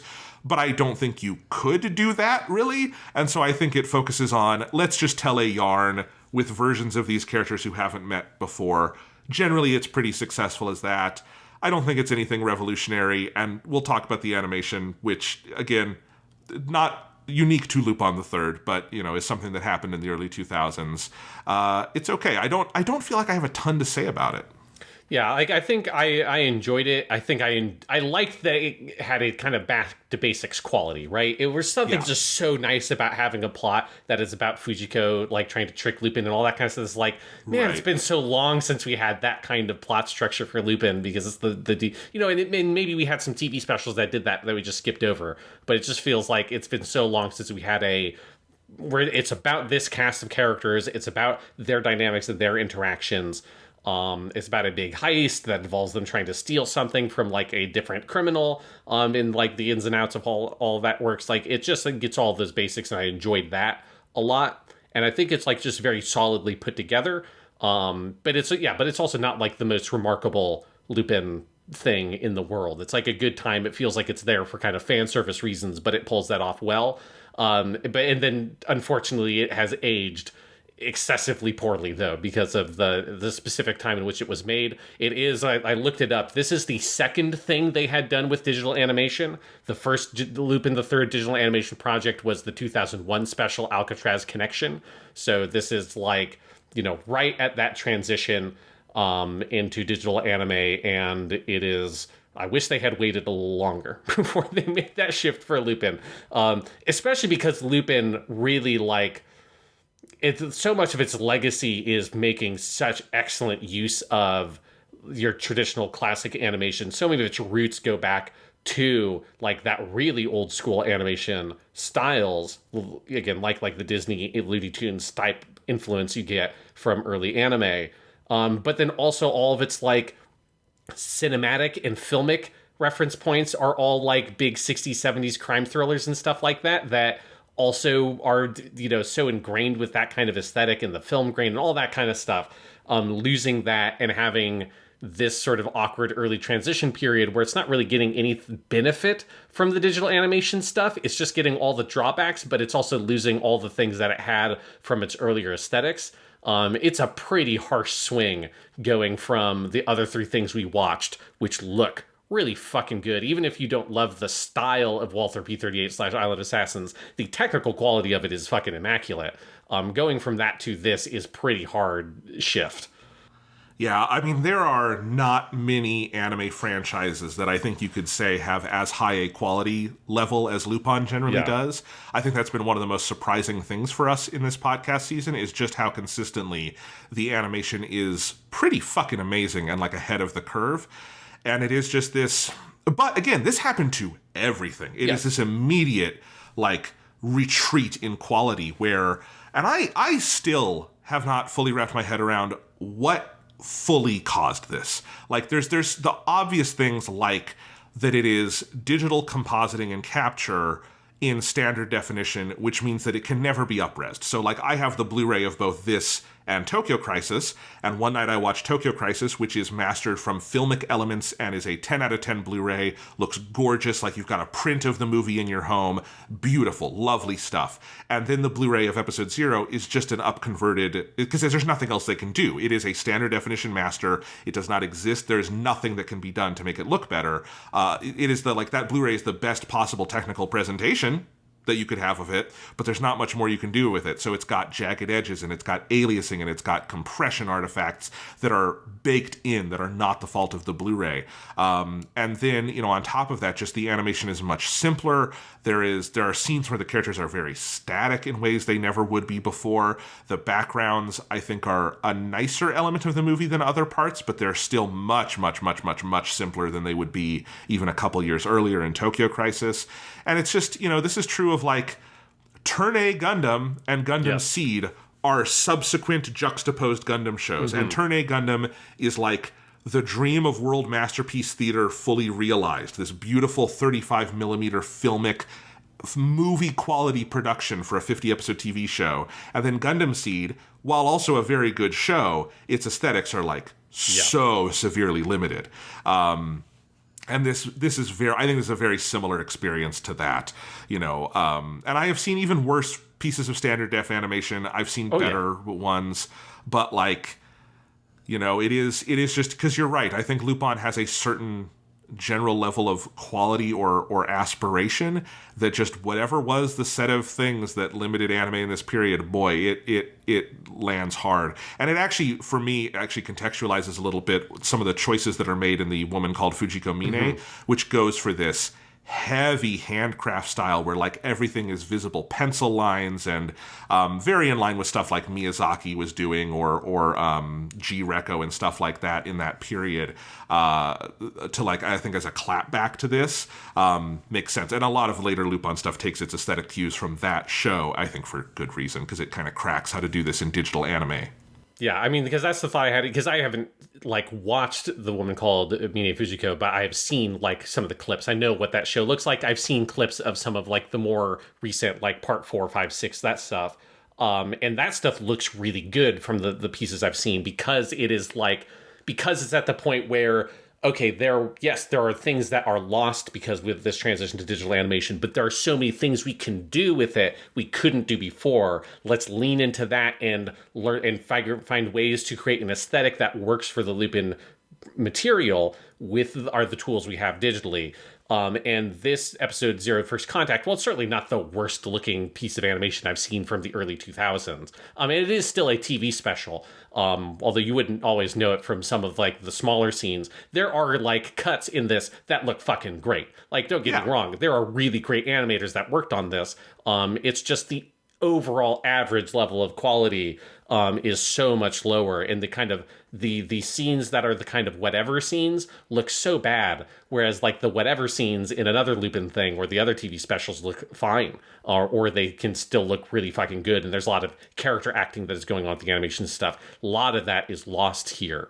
But I do think that loss is felt more keenly for me on this than it is for some other things in the early 2000s because of how much that style feels like it is about, like, the heart of Lupin is that. I do not think Gundam Seed looks particularly good, but I was able to move past that a little bit easier because I don't think that Gundam necessarily is so intertwined with that specific aesthetic style, whereas Lupin kind of is. Like, it's really hard because of its reference points are also a lot of real world movies. I think that is one of the reasons why it's like a little bit harder for me to like get into the transition when you're losing that aesthetic reference point as well. Now you're like live action visual reference point for something is more like a soap opera or something that has that very digital look, like shot on digital video.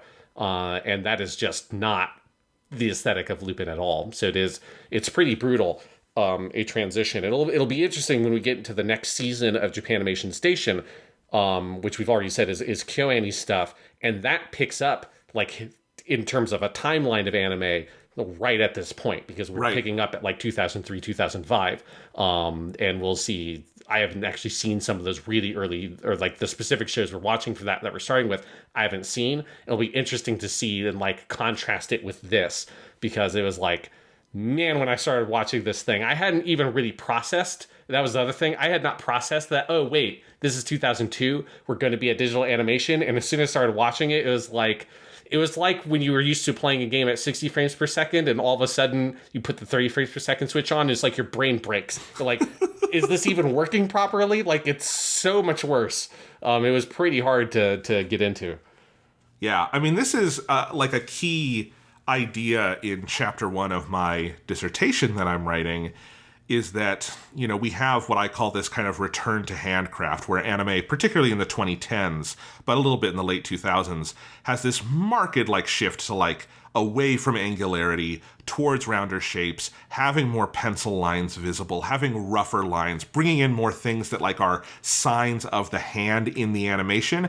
And you can look to works like Miyazaki's Ponyo or the Gundam show G-Reco, or The Woman Called Fujiko Mine really does this. And I think part of it is a clapback to like, in the SD digital animation age, one of the things you immediately lose is all those filmic signifiers. You lose grain, you lose that warmth, you lose some of that texture. You suddenly are kind of scanning everything in rather than capturing it photochemically.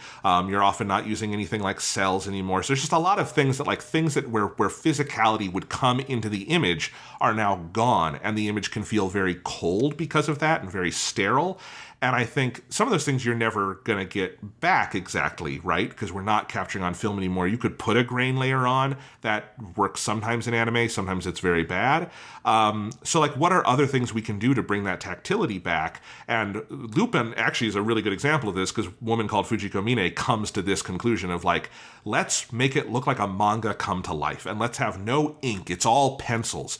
And it's all graphite. And the colors are going to be a little splotchier and that kind of thing. And I love this aesthetic, and I think it's a really cool idea of using digitality to bring in different kinds of tactility, maybe, than we had before. But sadly, episode 0 is here in the no man's land.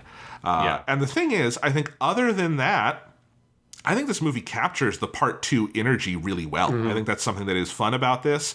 The main thing to praise is, I think, the music. Yuji Ono is on fire in this one. It is a soundtrack that is, some of it's original, a lot of it is collected from throughout his history with Lupin. So you have literal like part 2 tracks that play, like Tornado and Zantetsuken. You have new rearrangements of those pieces. You have, I think I counted 6 different versions of the Lupin theme are playing here. You have the 78 theme, the 80 theme, the 89 theme, which is what they used to open the movie because it's such a good hype building version. You have the 99 version, which is a slower bossa nova version. You have a specific one for this movie from 2002. And then also you have some tracks from the Lupin the Third jazz albums that came out this year. This special came out. One of the albums was Lupin the Third Jazz, Bossa, and Fusion, which is one Yuji Ono does with the singer Sonia Rosa, who we heard she did the Lupin the Third Part 3 ending, and her tracks from that album are in here in a couple of places. There's a big montage in the middle where Lupin is trying to get into that cylinder that they have alongside Fujiko. You have her version of Love Squall there. You have an original song, Memory of Smile, that is in here. So it's a really active, fun soundtrack that is kind of an ode to the entire history of Lupin and does not suffer the aesthetic degradation of the visuals. No, yeah, the music is really good. I would also say, the writing is good and the performances are good. You know, everything we said about the character performances in the other things applies here. Kiyoshi Kobayashi as Jigen, he's kind of your frame narrative is you have a really great opening scene with him of a reporter played by Romy Park, it has 5 lines in the movie, but I was like, oh, hey, it's Romy Park. And she is asking Jigen about how did you guys meet? And he's got it's very noirish and that's very fun. And then you get a lot of this very gruff Jigen, because it's Jigen before he has the joy of Lupin in his life, yes. Which is my favorite part of this. I think by far the best part of First Contact is this idea of how does Jigen and Lupin meet specifically. The Fujiko stuff is fine. The Goemon stuff is fun. Although the problem with the Goemon stuff is we've already have a really great Goemon origin story in part 1. Yes. So it's and they make references to that in a couple of specific places, but it's you're never going to beat that part 1 episode because it's fucking great.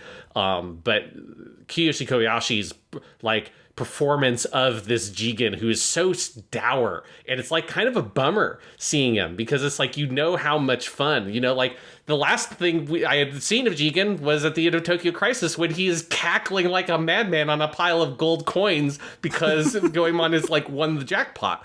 And so going from that to seeing this very sad old man Jigen, even though it's set in the past, whatever, it is I think all that stuff is really well done. And as you say, none of that stuff is affected necessarily by the poor presentation of the animation itself. And that core idea of the story, I do think hangs together really well. Yeah, I like that. It's and I think the movie is smart to lampshade this, particularly at the end, that this is a not particularly plausible version of the Lupin origin. But I think that's fun because, we've seen some of the Lupin origin. Goemon was introduced in part 1. He was not someone they knew already. We've had intimations of other parts of their past at various points. And of course, Lupin is a series with exceptionally loose continuity, right? Yeah. So, I think it's good that they kind of have some fun with it. I like the way they do Goemons of the whole. Once I realized, I'm like, oh, Zantetsuken is the key, isn't it? And that's what Goemon is going to come to America for. That's fun. That's a good silly thing. I think it's a basic Fujiko story, but it's a good first Fujiko story. But the heart of the movie is exactly what it should be, which is Lupin and Jigen. And I think the little for instance, the little sort of planting and payoff thing of we cut into the flashback from Jigen lighting this match, and then it is this recurring thing where Lupin keeps lighting a match for Jigen for his cigarette, and Jigen keeps turning it down, and then at the very end, when they have become friends, Jigen accepts the match and lights his cigarette, and then we come back to the present day. I think that's great. That's a really good, thing about sort of, I think, their weird friendship that they have, and that is kind of the center and core of the movie, I think is very well done. I think Zenigata is maybe the one they have the hardest time integrating because they made this is also just the weird choice that they decided to do the Lupin origin story in New York City, which I don't think really tracks. Lupin's origin story is in Japan. They all have Japanese names. Zenigata is a Japanese cop. It does not make sense that their origin story is in New York.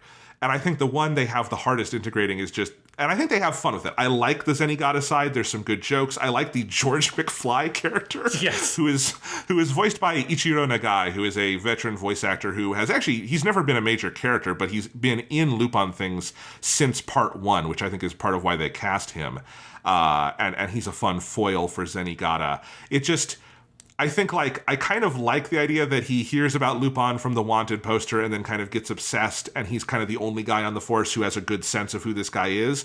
But it feels like it's backfilled a little too much. Like, I think we needed, like, Zenigata is too zany right off the bat. I feel like the fun version of this origin would be Zenigata is normal and Lupin makes him weird, and that's not quite what we get. Yeah, I agree with you that I think it's like he's too like over the top immediately, and because you don't get, I think, the same contrast as you do with Jigen, where like Jigen you see here, he feels very different than the Jigen we know. Like, you can see they're the same character, but you can tell that it's just like there's like something missing in his life, which is like the madness of Lupin, which gives him this kind of bigger purpose, right? He just feels so aimless.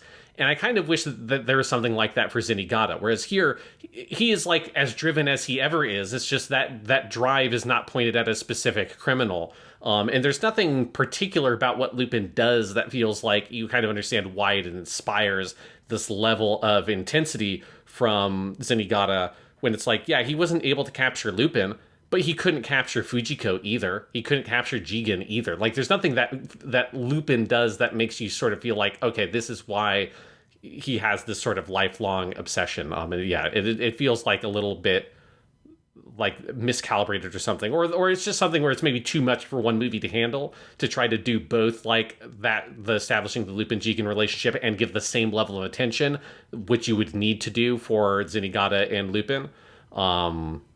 Yeah, I do love, though, that he's just with George McFly, which in my head, this is like George McFly from Back to the Future, who, like, you know, was washed up. He ended up divorced. You know, he's estranged from his son, Marty. And it's just, he ended up moving to New York City. He became a police officer, and he's just, you know, whiling away his final years in this, like, archive room, growing out a very big, comically big mustache. Until Zenigata, this weird police officer Chan, shows up and gives him hope again. I want, you know, in my head, that is just George McFly from Back to the Future. It's what his name is. The timeline works because he would have been a teenager in 1955, and this is 2002, and he's an old man on the verge of retirement. It all works. Well, here's the question. Is it 2002? Because it's supposed to be an origin story. Like, this was the thing that, like, I couldn't figure out, because I thought it was supposed to be set in like the 60s or the 70s, because one of the first characters you meet is this guy Brad, which rip Brad, pour one out for Brad, he's a real one. You know, Brad shouldn't have gone out that way. Everyone loves Brad.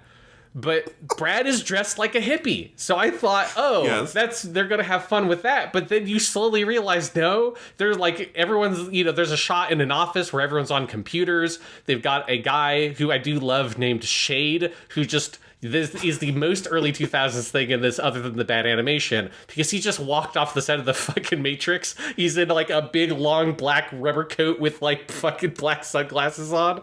And it's like, he's, you know, that is a dude who did not exist in the 1960s.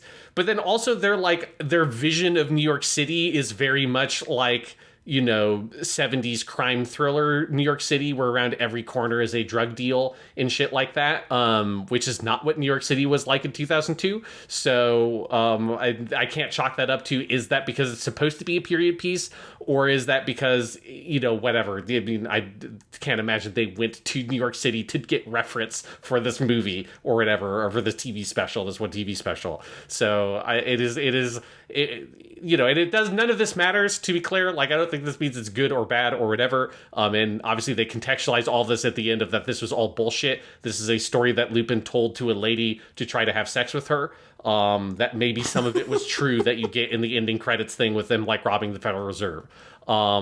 But I do find it very funny how it feels like it feels like they didn't think about it, is what it comes across as. It feels like nobody thought about the fact that this is supposed to be a flashback about how these characters met, and therefore, at the very least, should take place 20 years earlier, maybe. Like, I don't know how long they've been together, but it shouldn't look like it's taking place at the same period of time as when the present day section is at the beginning of the very end. Yeah, I mean, this is an interesting one to have seen. Obviously, this is an unfair comparison because this didn't exist when this special was made. But this is an interesting one to compare with The Woman Called Fujiko Mine Show, which is also an origin story for everybody, which does explicitly make itself a period piece with like a 1960s kind of setting. That show I also think makes the smart decision to have Fujiko is in every episode, but like, in the first early going, you meet characters one at a time. So you have a Jigen story, you have a Lupin story, you have a Goemon story, you have a Zenigata story, and you kind of build them up that way. And so you get to have some of these kind of more complicated relationships that we don't get here. Like you were talking about, like Zenigata, we never really get the sense of what does Lupin do that makes Zenigata obsessed. I think we get what makes Lupin like Zenigata, because Zenigata gets one up on him here. But if Zenigata can get one up on Lupin, why would he be obsessed with chasing him, right? And that's kind of like a problem here.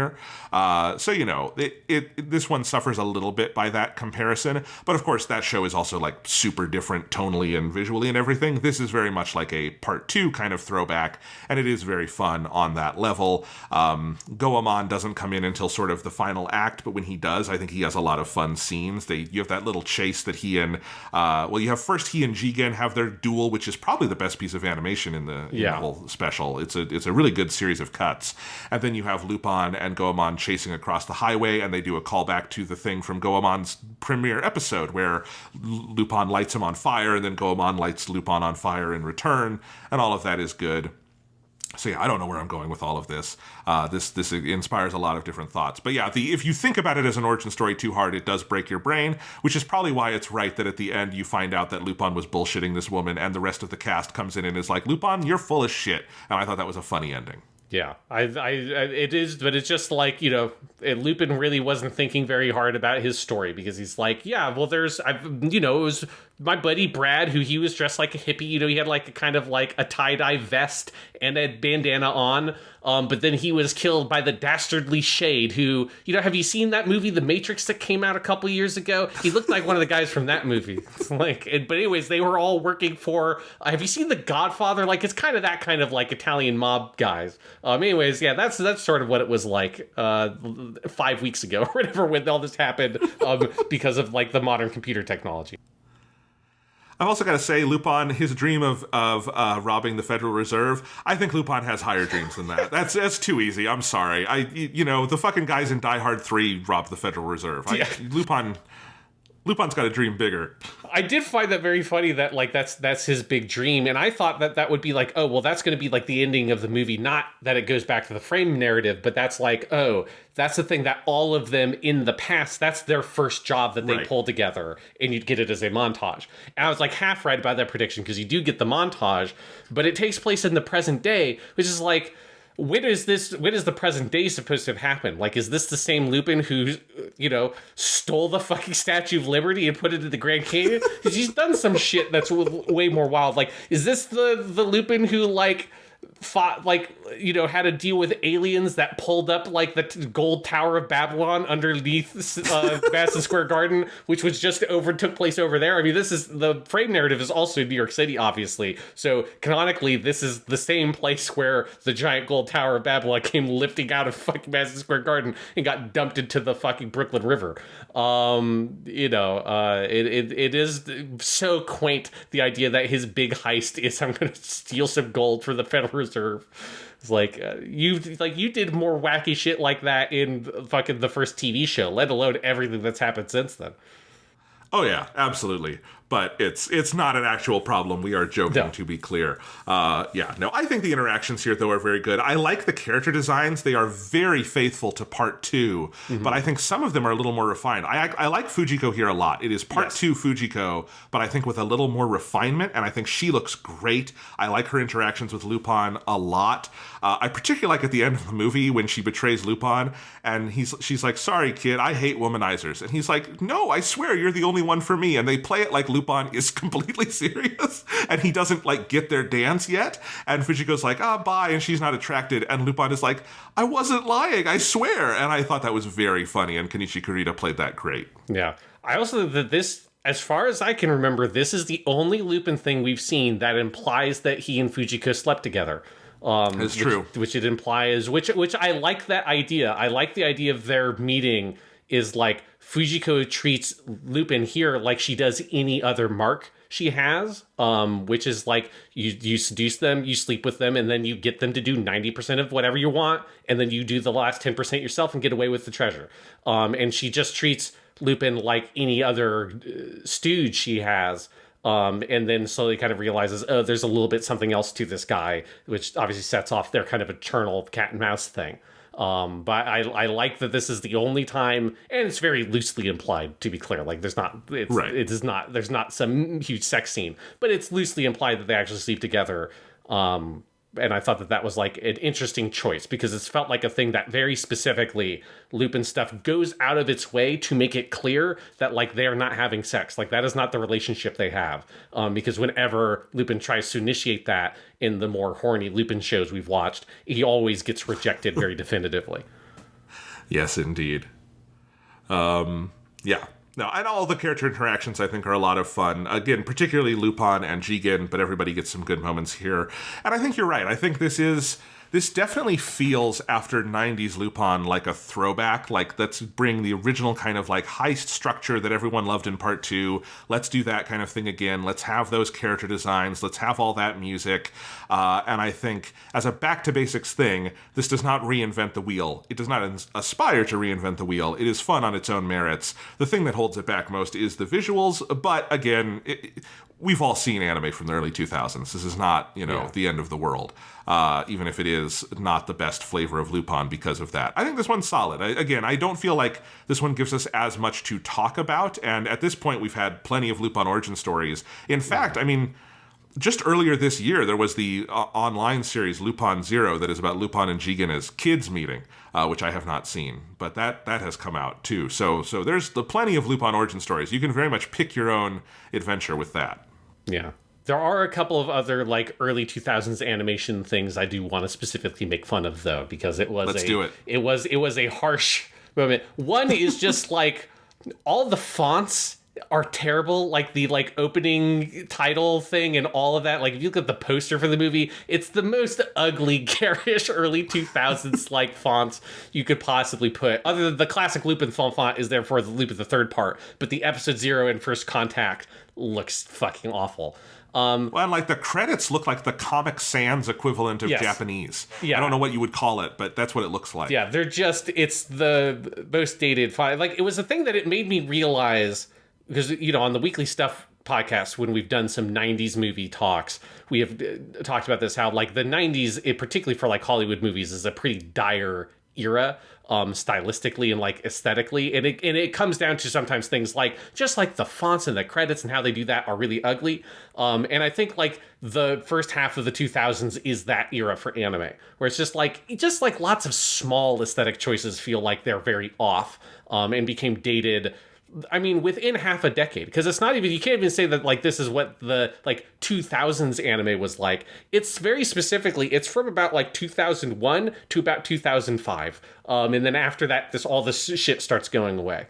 But that I think is really bad. And then there's just like a whole host of really bad like post-processing style effects that are on the animation. Like there's lots of really bad blurs where like the whole edge of the screen blurs to try to make it look like something's moved faster. They do some like image doubling of where they'll have the character like double up, but it's a digital effect and it just looks like a Photoshop filter that someone put on something to make things look like it moves faster, has more energy.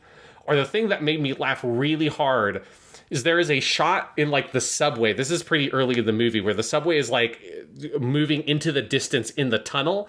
And the way they have that happen is they just digitally reshape the element of the back of the subway train to make it small. Like you basically grabbed the corner and then just dragged it to like resize the image and just have it get smaller to make it look like it goes into the tunnel. And it looks so fucking bad. And there's shit like that all over this. And it was a thing that it made me think of Gundam Seed. And then it made me think of how lucky we are that Turn 8 Gundam came out in 1999 and not 2001. Yes. Because Turn 8 Gundam has like every couple of episodes would have something like that, where you saw, oh god, they just digitally resized this in a computer, or they added a weird blur effect on this and then like animate that or draw it in. It's just a filter on the computer. But luckily, Tornado Gundam only has that like sprinkled around the edges. But the core show has that really good aesthetic. If it had been just 2 years later, that shit would have been everywhere, and the whole thing would have just been, this very bad 480p digital image. But it's like, man, some of that shit, it's so goofy. It's so goofy to look back at. And at the time, probably that stuff wouldn't have necessarily stood out to you because every anime had those kinds of really bad digital After Effects on so many shots. But it is when you're going from like Island of Assassins and Tokyo Crisis into this, like that shit is so artificial. It is very funny.